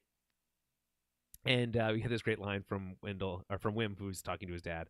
Isn't this ship the best? Yeah. It's like so genuine. Yeah. And the next best line I think from Wendell, which his best one comes later, which is, "You kids know how to fly this thing?" Yeah. Yeah. It'd be like showing up in a Corvette with a 12-year-old and being, "You know how to drive what? this thing?" Yeah, like a stick shift. Yeah. You Like, can what are reach you the pedals. doing? Yeah. Anyway, they try to take off, but are stopped by the docking clamps, which we mentioned last week as being ominously clamped on. Mhm. The makes me think of that. What was it? Clamps. Was that the name of the robot in Futurama? Oh, something like that. Yeah. Yeah. Yeah. Yeah. Anyway, they need the power to work to get the clamps working, which is maybe the most classic plot turn of all time. Uh-huh. Oh, we need this thing, but we can't do this thing until the power's back on. So we got to go run to the basement and put the power back on or whatever. Yeah. In this case, it's not the basement; it's the top of the tower, but same idea. So it turns out all the power runs through the supervisor tower, and Wim's like, "Are you sure you know how to do that?" And we get my favorite line from Wendell, which is, "Son, you're talking to a level 7 system coordinator. Yeah. Get the bike." Yeah. So funny. He's just like, oh, I'm a cool dad. Yeah. Yeah. I finally, being a systems coordinator, I saw you working behind that desk. Yeah. You're not that cool. Mm-hmm. I know what working behind a desk means. Soft hands. Yeah. Okay? Soft like- hands. Big brain though. Yeah, exactly. Because Yeah. literally the rest of your body is like atrophying as Yeah. you're sitting there. Okay, so meanwhile, Neil is heading for the roof of the school, looking for the same defense system as the French planet. And we get my third maybe favorite line in the episode, which is, "I found a turbo laser." Yeah. It's so funny. Meanwhile, back at the supervisor's tower, I thought it weird that it wasn't underneath, like in this French planet. It was like it like came out of the ground, Yeah. and this was just like covered. It like had like a tarp on it. Right. Yeah. So yeah. I thought that was odd. Anyway, meanwhile, back at the supervisor's tower, Jod, sitting with his feet up, is talking to his pirates. He says he reminds them not to injure any of them because he needs them as workers. Right. A little ominous. Yeah. Farah is bemoaning that the barrier wasn't able to protect Fern from the dangers of the galaxy. She's failed, and not only that, it's not really her. She's not taking responsibility, but that the faith in this, she put faith in the system, and the system failed. Yeah. What's the lesson out there, folks? Don't trust the system. Never trust the system. Don't trust the Yeah. system. But again, we get these parallel stories. So Farah and her mom and Wim and his dad, Yeah. and kind of like convince. Do you think they become one family unit? That'd be cute. Wouldn't it? But I guess, does Farah have a husband? we haven't seen or heard. We haven't even heard that mentioned. No. So, but she's got a dad somewhere, Does she? or had a dad somewhere. At Well, some point. I mean, yeah. It's possible that they both are widow and widower. Yeah. Yeah. Which makes it exactly. even cuter if you think about it. Yeah. Then Gotta they have ship the parents. they get a yeah. little mixed family, widow, widower, Yeah. adventurers as their kids. Yeah. Always worried about them running off and doing something. Yeah, that's Yeah. great. That's There we season 2. go. We got the plot ready. Yeah. Are you ready, kids? Uh-huh.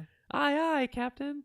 Ooh, who lives in a pineapple under the sea? Oh my god. That's the voice that I've been trying to find. It turns out it's just the Mr. Krabs voice. I told you, Yeah. Mr. Krabs. Oh, you know what? You're right. Yeah. 'Cause I was the- like, what if it's Because the Mr. guy Krabs? who does the voice for the theme song for Yeah. SpongeBob is Mr. Krabs. It's Mr. Krabs. Yeah. Yeah.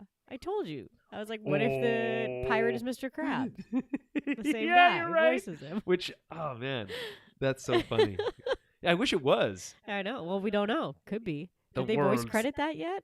No. No. We don't know who Who Pirate voiced Captain Renaud is. Renaud is. Yeah. Yeah. Huh, interesting. Rened, as they like to call They it. Weird keep- way of saying it, but whatever. Keeping it a secret for whatever reason.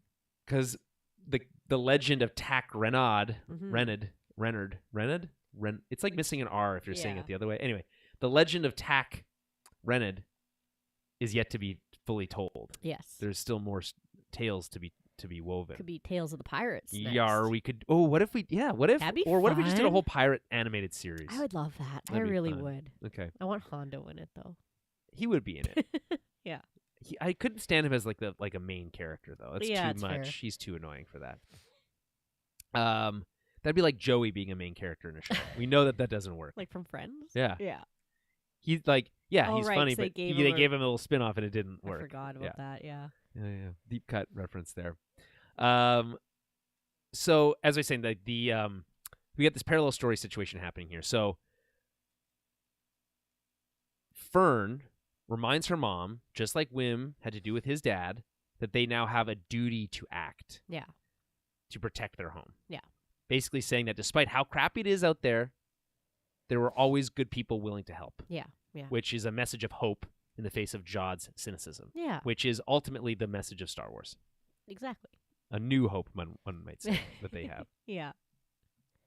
Or, as Leia says at the end of Rogue One in a really cringy way. Yeah.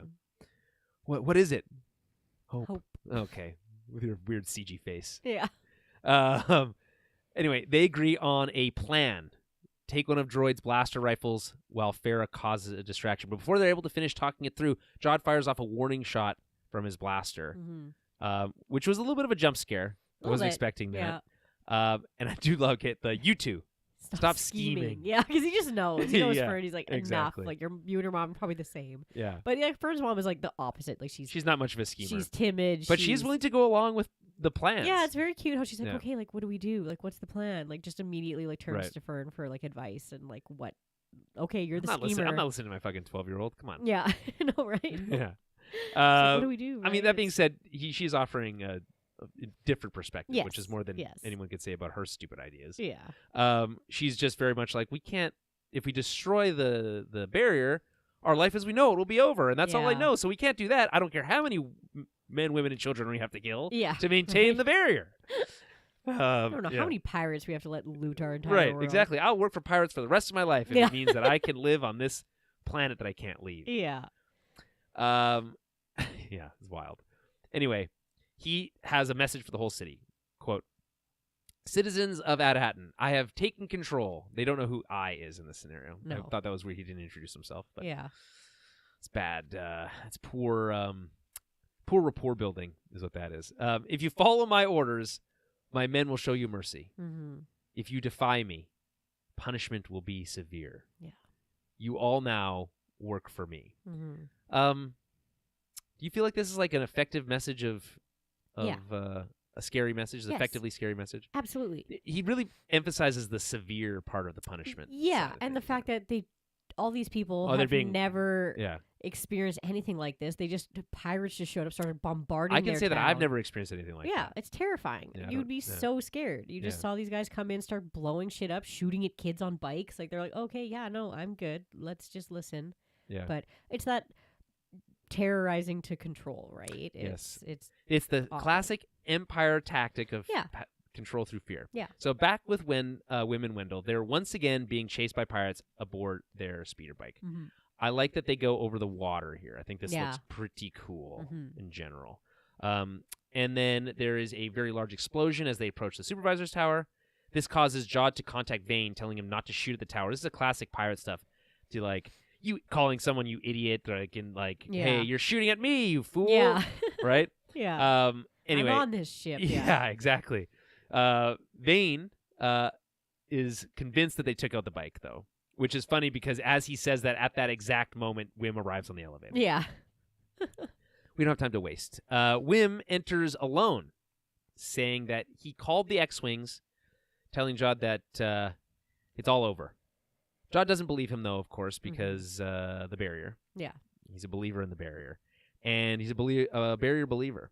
And, however, this is all a distraction because Wendell sneaks out of the turbo lift while Jod isn't paying attention. So I guess the thing is, here's the thing. Jod's weakness is the kids because he's willing to kind of play along with this.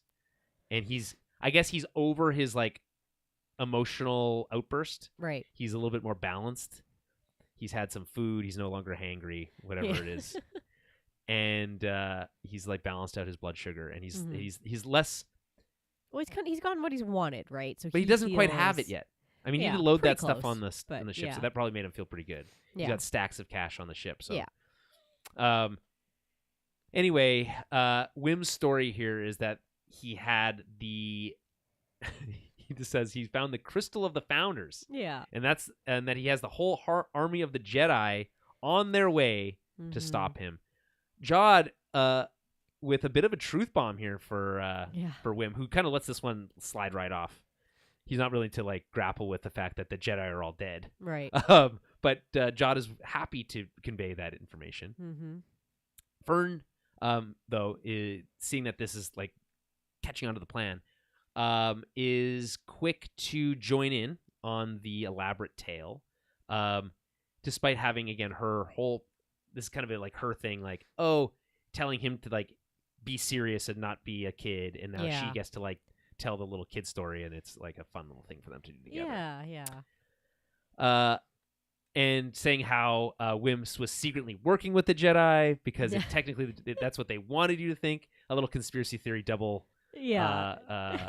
Like backwards logic, and it works because they're able to get the power back on. But we get this great line from Jod that feels like genuine, like not admiration, but he's like the kid like got to him a little bit. It, like the story, although silly, is like okay. It kind of cracked his little tough exterior. He's like, Wim, you really need to work on that story. Because he calls him Wim by the first name. Mm-hmm. It's this, like, very, like... It's cute. Yeah. Right? Because he's not aware that he's being played. He thinks this kid's just making a dumb play. Yeah. And he's like, all right. Isn't that nice? Yeah. But it's like this glimpse again into this kind of... Did we think that Wim could be redeemed? Do you think he was redeemed? Jod. I said Wim twice there, but yeah. I mean, I don't think he can be fully redeemed. Yeah, it's just he did some awful stuff. He said the awful things to these kids. He scared the shit out of them.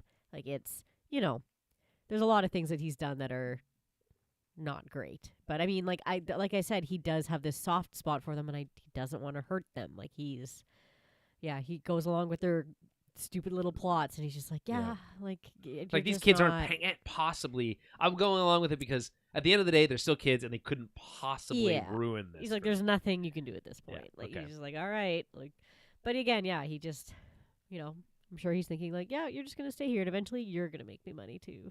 Yeah.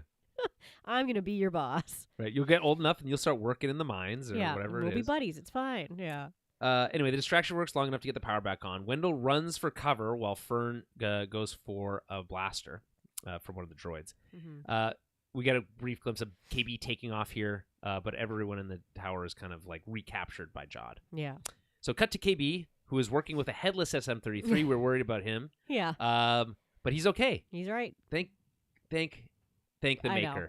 Love it. He's Love it. my favorite character in the show. So he's strolling around like headless horseman, carrying his head in his hands. Mm-hmm. And we get Neil in the turbo laser blasting at the frigate just long enough to get them out of out into space. Yeah. Before the frigate turns and shoots at the turbo laser. Don't worry, Neil's safe. Jod is informed that the Onyx Cinder escaped, and this pisses him off. Yeah. Yeah. But it's interesting because his response here is, "You don't know what you've done." Yeah. What do you think he means by that? Yeah, I just feel like it's more about like the turning the power back on and like all that. He's just like and sending her out because I guess he's assuming that she's gonna go back out through the barrier. Like he's just like, Yeah, like you are putting her in danger. Yeah, like that kind of thing. Like Like it's you just like, didn't- what yeah. are you doing? Like it's just like It's useless. It's useless. Yeah, like You're not, recklessly putting people in danger. Yeah. And it's not going to matter. Yeah, yeah. Ray in the chat with a great question. So does Jod not know about Luke Skywalker, like who he is? Because I thought he would be famous at this point. I don't know. I don't know. It depends. In pirate circles, they might because I feel like they would sort of keep track of who the heroes of the not necessarily who the heroes are, but the rise and fall of the current Sure. government. So yeah, like I would feel like he would know who Luke Skywalker is. So, but we know that Luke blows up. It's relatively well known at some point that Luke blew up the Death Star. Yeah, But it's not necessarily well known that he's a Jedi. True, and it's not necessarily well known that he's like training other Jedi and stuff either. So. And there's not a ton of them. Yeah, so he might just be like, well, yeah, Luke Skywalker's maybe a Jedi, but okay. He doesn't know. There's still not a lot of them. I think the truth is, and I could be wrong, open to people proving me wrong here, that the Jedi by 30 years after the what's it, BBY plus 30 BBY? Yeah. Or ABY, sorry. After the Battle of Yavin. Right. That the state of the Jedi is even more of a myth, I think, than it was when they were talking about that ancient hokey religion. Yeah, that's true. In A New Hope. So I don't know. It's the series, Star Wars has not done a great job of making it clear that Jedi are a thing, a part of the Republic, like they used to be. And or what the average person knows about a Jedi, which I think is not much, or if anything at all. Mm-hmm. So, great question, Ray. Don't know. Yeah, I might. Yeah. Yeah. Cut to a beautiful sequence of the Onyx Cinder escaping through the barrier and calling Kim. Just really as it goes through the clouds. Yeah. Just enough to really escape the barrier, just enough to get a message out. Yeah. Anyway, Kim's surprised to get a message from KB, but agrees to call the New Republic.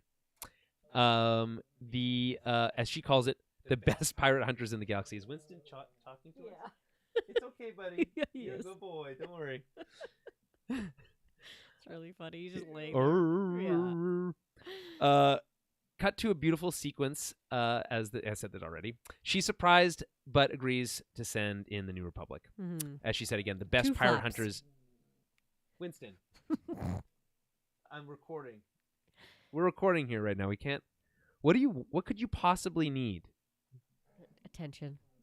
It might be that he's not getting He's attention. answering you. Okay. He's grumbling. Okay, yeah, that's a good boy. You lie down. Okay. Belly rubs. Yeah. Well, he might want those too. It would be easier to give him belly rubs if he didn't have those big fatty deposits on his stomach.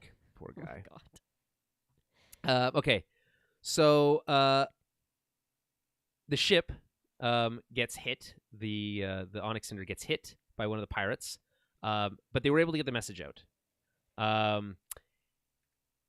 Jod has all the fam in the tower look on as the ship crashes. Mm-hmm. He's trying to send a message. He says she'll never make it. Yeah. And we all get to watch as it kind of Mm-hmm. slowly falls back to the planet. Yeah. Isn't this kind of when he says, "Look what you've done"? Yes. After she gets shot. Meanwhile, Yeah. we get KB. She's trying to fix it. We get a shot of her parents. They get a line of dialogue. Yeah. You can fix anything, honey. Yeah. We never see them again. That's the last time we see them in this episode. Yeah. Anyway, the ship looks like it crashes. It's from really far away, but it doesn't explode in a ball of fire, which is, I think, a good sign. Smoke. Which is why I wasn't worried. But also, they No. weren't going to kill KB. No, Come they're on. not gonna kill him. Although it would have been an interesting way to heighten the stakes at the Yeah. finale. Just saying. Yeah. But come on, you don't kill kids. So, anyway, Fern is devastated. You get the no, which is of course a reference to a bunch of no's in Star Wars. Mm-hmm. Of course, my favorite being no. Or Chewie's. Well, When Han gets stabbed. Yeah, that's a great one actually, because that you can really feel it. Yeah. Anyway, Jod is I don't. How do you describe this? I wrote annoyed/sad, but that's not the word I'm looking for. It's melancholy, almost. Yeah, whatever I don't really know what the word would be, because he feels responsible to some degree. I think there's a lot of feelings. I think that's why it's hard to pinpoint, because he's upset about He's angry at them. Yeah, he's angry at them for this himself. happening. He's angry at himself. He's upset that this is happening. He doesn't want to see Fern crash and die, or not Fern, but KB crash and die. He's feeling guilty. It's all those things coming to fruition, because this is where he kind of loses it a little bit, and he's no one was supposed to get hurt, and he slams the table, and he just he really kind of lets go there, because I think he is really he said it doesn't have to be like this. Yeah, it doesn't have to doesn't be matter this. who you call, they can't get through the barrier. Yeah. So he feels like, I already have this all sorted out. These are meaningless acts, and it hurts me and you to do this. Don't do that. Yeah. Fern, meanwhile, against her mother's wishes, goes to try to grab the barrier lever, but is shot at by Jod, who, he does look like he's shooting at her here. It looks like he's shooting more at the lever/her hands, not her torso. I don't think he's shooting at her. But anyway, Farah saves her. Sorry. Yeah, he pulls her out of the way. Yeah. No, I think he's shooting more at her hands, not necessarily at her. So if Farah hadn't tackled her, where would she have been shot? Probably in the hand. Well, it's good. There's replaceable in Star she's Wars. reaching for the. It's thing, fine. so I think you can get those cut off all the time. It's not a big deal. No, I don't think he's shooting center mass. I think he's shooting. He's acting out of impulse there. I mean, you never know. I mean, and he's angry. Anyway, she's tackled by her mom, who also doesn't want her to pull that lever. Right. Anyway, Wim now tries to go for Wendell tries to step in, but gets force pushed. I think the biggest force push we see, or force usage we see in the entire series. Pretty Probably cool. a bit of anger there. Right. Tapping into the dark side a bit. Yeah. Right. He tries to step in and is force pushed over. Wim goes for the lever, but Jod has Wendell already at saber point. Mm-hmm. He says, "I'll kill him." Yeah. The response from Wim is this: "You're no Jedi. You lied." Mm-hmm. And now the real good guys are coming. Yeah. To Wim, this is the ultimate comeback. There's nothing that Jod could say, because he believed that he was a Jedi. He believed in the Jedi as a concept, and then Jod abused that and again lied, which is a big no-no for kids. But in general, this is the harshest thing he could think to say. To Jod, right? It's truthful and cuts deep. Yeah. It's you're no Jedi. He knew a Jedi, and he knows that he doesn't live up to it. Yeah. He knows he lied, which he knows is wrong to do, especially to kids. And he does know that the quote-unquote real good guys are those flying the X-wings. He might have a little bit more conflicting feelings about that, but in general, I think like this is something that cuts deep. Yeah. Because we get his backstory here. Yes. He decides to inform us about all the mystery that we didn't know before. So he says, "No one is coming to save you, boy. Grow up." Right? Mm-hmm. The rebuttal to this thing from Wim is that you are a kid and you don't get it. Yeah, yeah. And again, this could probably cut deep for him, although he's been told this now like multiple times, so he's probably over it. Yeah. He said, "When I was your age, all I cared about was not starving. I was living in a hole in the ground, and a Jedi found me. She may have been desperate and ragged like me, but she told me I had potential. Mm-hmm. And that was, well, she only taught me a little before they hunted her down and made me watch as they killed her. Yeah. That's the galaxy. Pinpricks of light in the dark. I'll kill who I need to kill." Mm-hmm. So, lots to unpack here. Basically, we talked about the first bit already.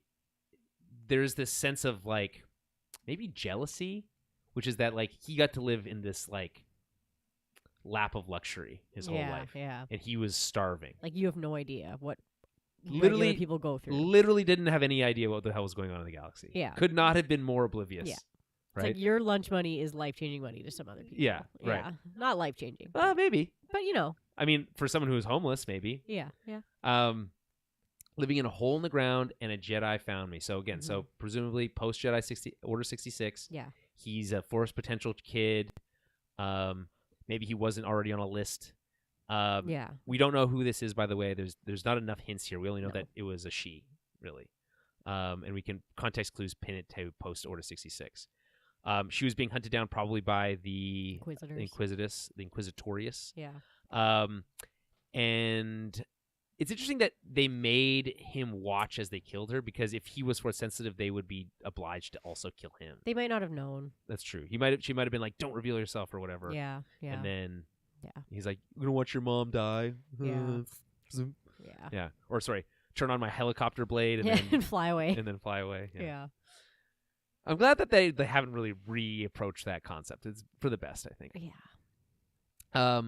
Anyway, so that's interesting. We get this brief moment where he breaks and says like that was this like only moment of hope and that he ever had in his life, and it was taken away from him by the Empire, and that hardened him against the world. Mm-hmm. And ultimately brought him to this final conclusion that the world is crappy and bad, and you have to be crappy and bad to get by in it. Which, by the way, is a thing that people feel like in the real world. Yeah, it is. Yeah. And it's unfortunate. Yeah. I do like his pinpricks of light in the dark. I mean, that's what space is. Mm-hmm. It's kind of like a cool analogy to life. But yeah, whether it's accurate is, probably not accurate. But it's like it sounds well thought out, even if again cynical. Yes. Yes. Anything else you want to say about this?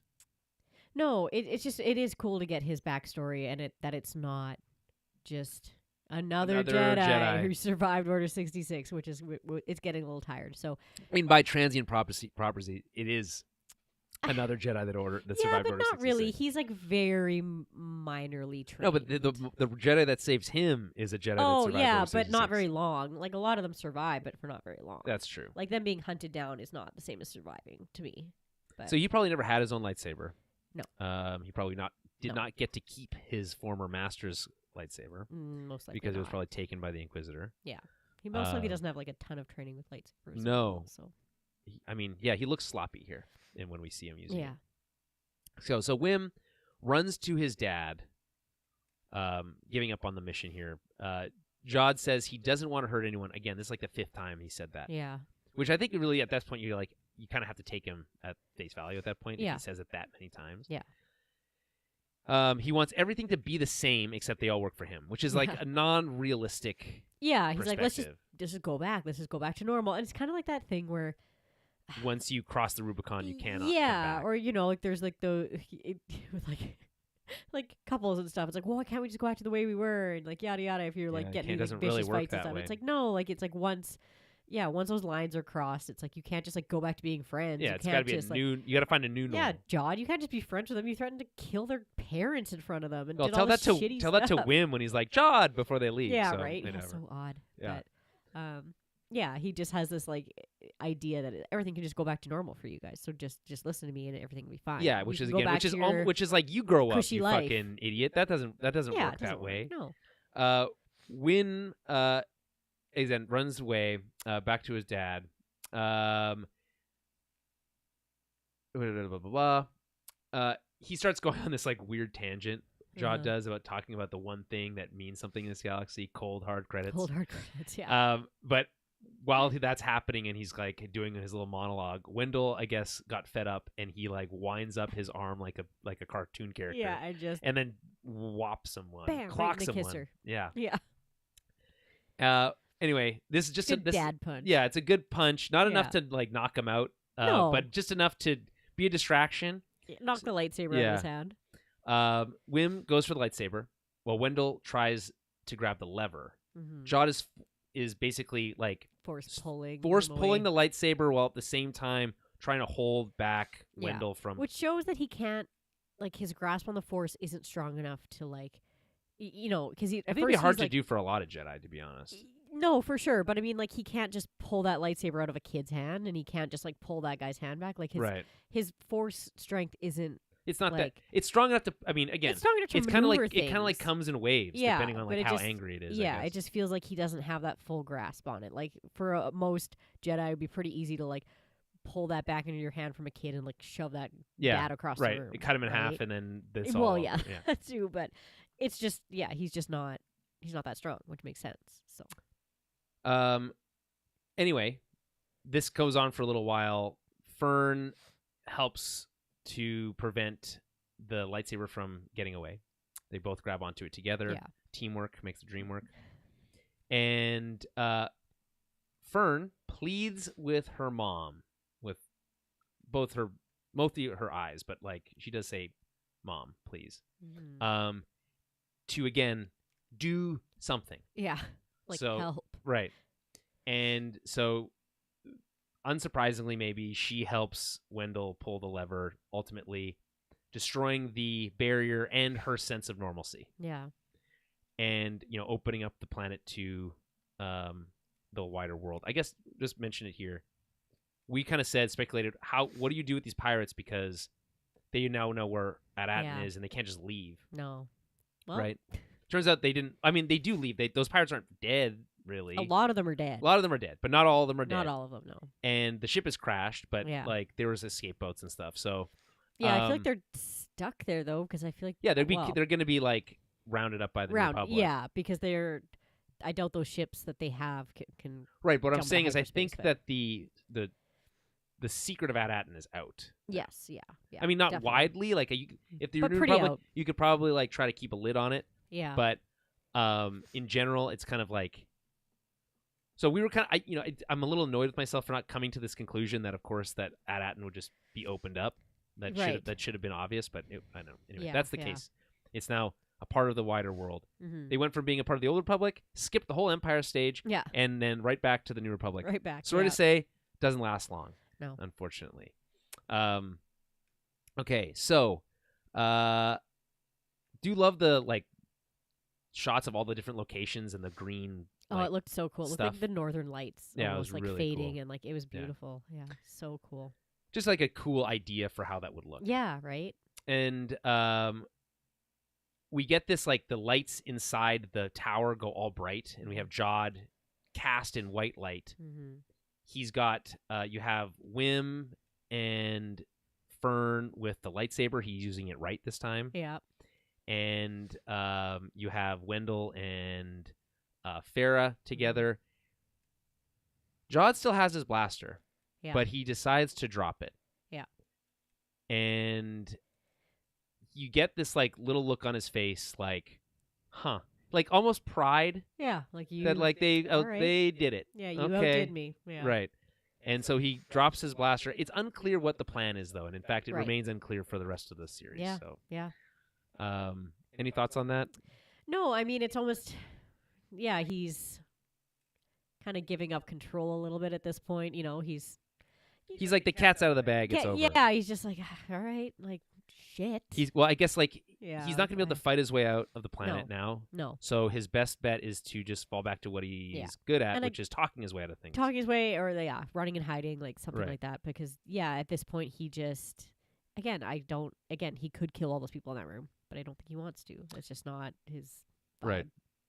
And just as the bird lady Kim said that the Republic is not far, the New Republic is not far.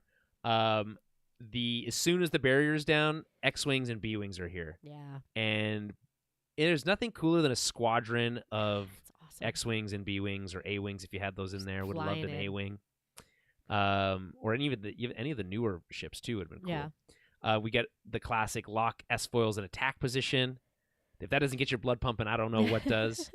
We get to see the B-wings using their beam weapons, which we've never seen in live action before. It's like, man, why did it take this long? That's a little crazy, but it's really cool to see. Yeah. These are the new generation B-wings that I think appear in episode 9, but you can barely see them, and they had built a whole new model for them, and this updated design, but they only appear as like a quarter inch on the screen, and you can't really see them in detail. So this is the most ever detailed we've ever seen B-wings, and they look really great, and the X-wings look great. Fun.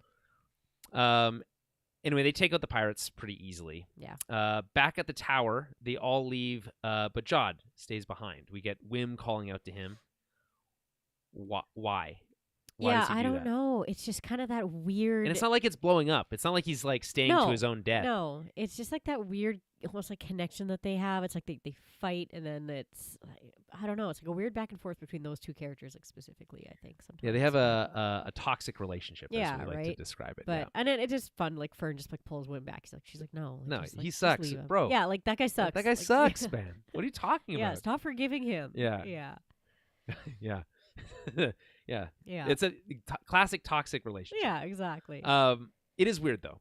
Yeah. I thought that was Wim odd. ultimately wants to believe in the good of what Jod can be. I think so too, and that's in spite of everything. Yeah, he's whimsical. Nice. He just wants whimsical.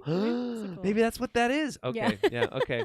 I'm gasping. We got Travis Mitchell in this chat saying, "How's it going?" It's going well, Travis. Well, Travis. Although you're catching up with us at the end of the episode, so yeah. Okay. Jod stays behind. The pirates evacuate as the frigate crashes through the city and lands at a lake. This looks super cool. Also, kind of wild for the Republic to just shoot that ship out of the sky. Yeah, when it's over like the right city. above the city a little bit. I was like, oh, okay, but I mean, whatever. They strategically crashed it into the lake. It river. Seems a little reckless. A little bit reckless. Yeah. You're like, all right. It's like so much damage to that city. Yeah. Yeah. Yeah. Anyway, cut to the Onyx Cinder. It's landed in the roof of a building. And inside, we see the ship stuck above the ground. It's like wrapped up in all the like parts of the building, but like slowly falling in. We should mention this quickly. Jod watches the frigate crash. Yeah. You noted he had like a look on his face here. His face changes. Like he's looking at it, and it looks like he's kind of considering what's going on, and he's thinking. Like you can see that his like the wheels are turning, and that's I don't know. Is it the wheels of I'm gonna be a good guy now? I don't know. Yeah, like it's unclear. I can see the wheels of Jod's like, how am I gonna spin this? How can I get out of this? Like he's thinking. He's like, oh, okay. Like to me, it was also like. He's looking at these guys crashing. He's like, all right. Like, well, they sucked anyway. Yeah, like just like they turned on me how many times, and like more treasure for me, right? So yeah, I mean, yeah, I could be wrong, but I just thought I saw more in his glances there, of like that his wheels are turning, and he's thinking about kind of how to get out of that and how he can save himself, right? Travis says, for the briefest moment, I thought Jod would pull a Force Unleashed and slow the pirate ship from crashing with the Force. No. Yeah, no, the only. Or most recent, I'll say, canon example of someone using the Force to pull a ship out of the air is Vader. In Obi-Wan. Yeah, in Obi-Wan, yeah. Which looked like shit, unfortunately. Yeah. I didn't think it looked that bad. That whole show looked like hot garbage. If they had gotten like an extra, I don't know how many months to make it look as good as this show. Yeah, that's true. It's weird that this show looks better, but there. Oh, man, it is wild. There is I really want to know whatever is going on with that fan project that is converting the show into a movie and is like it shot extra footage and did extra CG work on it. The shot of him from behind watching as the ship burns looked like the final shot of Fight Club when they watch the buildings collapse. Says Travis. It's true, and that moment is this like rebirth moment for the characters in that movie. Yeah, and I guess this could be a similar moment for Jod, that this is his moment to leave piracy behind and take up some sort of different life. Mm-hmm. But I think that's just being hopeful. Yeah. That's us wanting to believe like Wim does in like what he can be. Yeah. Right? Yeah. Okay. So as I said, the Onyx Cinder survived the crash as we suspected. I love the shot of the gold pouring out. Yeah, pouring out and her sliding. Yeah, that's down a cool with it. shot. It was very cool. Yeah. Yeah. And she's unconscious. She wakes up when the kids find her, and we get the great line, "Did we win?" Yeah. And the music swells. We get their like theme playing, the kids' theme. 33 is there too, using his body. It's unclear how that works entirely. But anyway, he's rehooked up in some fashion, but it's not permanently. The head's not permanently put on. And he says it's one of his better landings, which is pretty funny in my opinion. Yeah. Hey, any landing you can walk away from is a good one. Yeah. Right. Anyway, the parents urge them not to get crushed Mm-hmm. right at the end of the mission. Yeah. Neil finds Snowball. Mm-hmm. So Snowball's okay, everyone. Don't worry. Mm-hmm. The bilge rat, as he's described. Mm-hmm. We get a great view of a blockade runner corvette Yeah. arriving as Wim looks whimsically up into space, that you can now see the stars. Everyone's all looking at the stars. Right. It's very cool. And the camera pulls up to reveal what looks to be Earth's moon, essentially. It looks exactly like our moon. It's wild. Against the stars. And it's this kind of like fairy tale storybook ending where not everything's tied up, but like the important things you get like the action's over, everyone's safe, and done. The good guys and are here, scene. and yeah. Cut to credits. The credits, by the way, are a series of those screen panels from Wim's Jedi stories. Yeah. And then we get the final one being Wim and his friends. They're now a part of those stories. Yeah. Right? So that's cool. Yeah. Now what? I don't know. I guess we'll see. Like we said, kind of at the top, it feels like it's concluded enough that this could just be a standalone, and I'm okay with this being a standalone story, and then maybe we see these characters in other points later on or in other mediums. But I would love to believe that. Yeah, or like, I don't know, a second season, I'm not too sure. This whole season, this whole story is about this like adventure, like these kids' adventure, right? And it's pretty good. Yeah, it's great, and I feel like it'd be very hard to kind of like duplicate that in a sequel. I agree. But it doesn't have to be the same. It doesn't have to be the same. A good sequel is different. Yeah, exactly. Do you watch The Hangover or Hangover 2? Because Hangover 2 is the exact same movie as Hangover 1. Well, yeah, exactly. But Hangover 1's better. Yeah. Right? So yeah, I mean, but there are characters and storylines that are like really fun with this. So it's as we said, we'd love to see the kids again as adults. I mean, what we're describing essentially is like a series of Indiana Jones movies. So you could do more than one Indiana Jones movie. I mean, it screens credulity a little bit, like how often can this guy go on these adventures, etc. Oh, you mean like Mission Impossible? Yeah, but he works for the mission. He works for missions. He works for the Possible Mission Force. Whatever. It's like you've never heard of IMF. Mm-hmm. Okay. You know what? You're showing your ignorance right now. It's just my Travis says, Jihad says there's only a few pinpricks of light, which reveal themselves as the barrier comes down, the stars. I see it as him seeing the world as Wim did, but knowing he wasted his life. I think there's some truth to that, Travis, but I'm not convinced he feels like he wasted his life. I don't think he has those types of regrets. Yeah. He seems like the type who's looking forward mostly. Yeah. It's obviously a moment of like introspection and thought for him, like what now? Mm-hmm. But I don't know. I'm not ready to believe that he feels like so overwhelmed by that he's lost his like swashbucklingness yet. Anyway, I don't know. Again, we catch up to these kids and they're older. Maybe Jod is just like he was taken to custody. Maybe they go visit him in prison. Like break that. him out of prison. Yeah, he and then out of prison. right, and then yeah. it's a whole new mission adventure. But now the kids are like Maybe the they ones. have to catch him. Oh yeah, that's a great idea. These are all great ideas. Oh man, we should write this down. Lucasfilm, don't steal my fucking ideas or her ideas. Wim becomes a space cop, has to catch Jod again because Jod breaks out of prison. He would be a space cop. Yeah, he probably would. He would be a space cop. He would love that. Yeah. Yeah, I mean, there's a lot of places they can go. Star Wars, as we've talked about recently, is in a pretty mixed place. I'm a little bit annoyed with Lucasfilm and their approach to all this stuff. Yeah. They have the ability to really restore a lot of faith in what I think they can do by showing support for this show. This is a great example of the good of Star Wars. This is what Star Wars can be. It can be really fun and exciting with great. these deeper themes and and this didn't need to be a crazy 8 episodes. Not that it wasn't serious, but it was it had elements of kids and fun. It had everything. It was great. It didn't feel too young. It hit the vibe. It hit the Star Wars vibe right in the bullseye. And to me, it's a sign that more of that can come.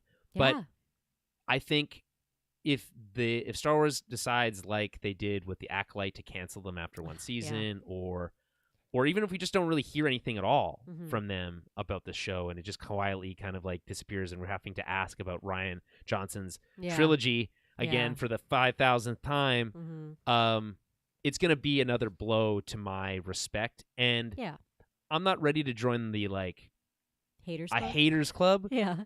But I might join the Fire Kathleen Kennedy club because at some point the buck stops somewhere. She's in charge of this, and it's not working. And if they can't see what is working, then I don't have faith in that leadership. And then Fair enough. Anyway, time will tell on that. As we said, Visions is the next. Visions season 3, which of course is the Japanese animated anthology series. That's coming in this year, later 2025. I guess I could quickly look up when that is. Visions season 3 release date. Is there a Star Wars celebration this year? It's in Japan. It's in Japan, yeah. Yeah. Very cool. I think that's this year. I think. Yeah, it is. Yeah. Yeah. It's in May, so April or May. It just says 2025. I don't know if you got. We haven't got a date yet. Oh wait. The third season of Visions was announced during. Okay, no, it was announced in November, but there's no. It just says 2025. Probably. It's probably 3 months away. That's my guess. Yeah, it could be May the 4th. Yeah. They like to drop. They usually stuff. Isn't that when they usually drop the Tales? That's when they did the Tales series. So maybe they'll do a Tales thing, or Visions will be their animated stuff for that, and then we might learn about what's animated is coming, because you have to assume they've been working on it since the end of Bad Batch. Yeah, I don't know. Or even before the end of Bad Batch, they would have been finishing production and starting on the other thing. Anyway, it would be nice to know. There's that, and we have Andor season 2 coming this year, and I can't wait because I spent all of Andor season 1 reviewing it in Australia, right? And that was annoying. So I would like to have the studio to talk about the best Star Wars stuff out there. So, yeah. Hold on, we got another comment from Travis here. Luke recruits some bizarre students in the Jedi Academy books, so I could see him attempting to take in Jod. I mean, that would be freaking cool. Yeah. Okay, there's great ideas. The thing about this show is that it leaves this open door for all these possibilities. Yeah. Right? So many of these shows ended on this limp noodle of a note, and this one, although it doesn't clean up everything, it leaves a lot of open possibility. Again, we would have liked a little bit of do the kids go how do their lives get back to normal, quote unquote normal, after all this incident happens, and as you said, the inner workings of how the New Republic deals with that. Yeah. But I'm fine with not having that. We're okay. Mentioning my Hangover reference, Travis says, I liked Hangover 2. It's like Todd Phillips didn't want to do a sequel, so made it ugly, grimy, and mean-spirited, and I think it works.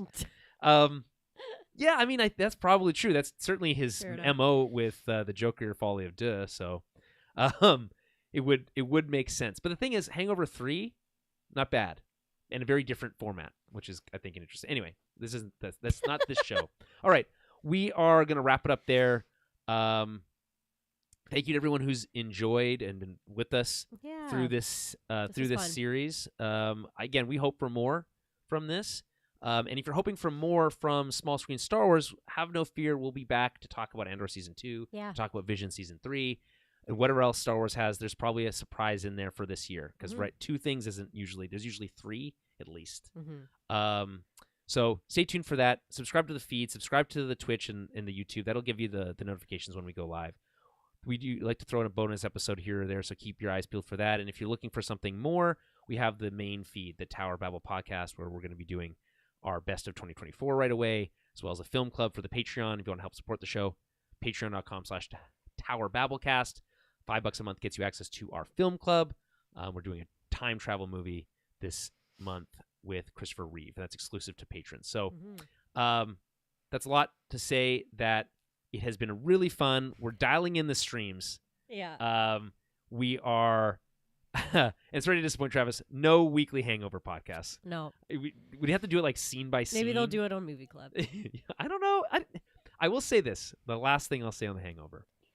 That was one of the last like big comedies I remember seeing in theaters with my friends and just dying. Like it was I was the perfect age, and it was the perfect time for that movie. And they made a joke right at the very early beginning of that movie that I was like, we had been like, my friend group had been saying that joke already, and it was like they were reading our minds. So, I have a lot of respect for that first movie. Is all I'll say. Travis, I hope. Listen, you'll be the first to know when we do a Hangover film club, and I'll even make it. I'll make it wide so that no one can miss our conversation on one of the greatest films of all time. On that note, again, thank you to our patrons. You guys help keep the lights on. I have this beautiful new teleprompter thanks to everything you guys have done. I think it's really going to help level up all of our streams so I don't look like I'm staring at my own pants for the entire time. Now it just looks like you're staring into their souls. I'm staring into your souls. This is you, and that is your soul, and I want it. Right in the eyeballs. I want it. Yeah. Do it. Okay. That's enough. It's late. We're going to bed. We'll talk to you in whatever the next Star Wars thing might be. Until then, may the Force be with you.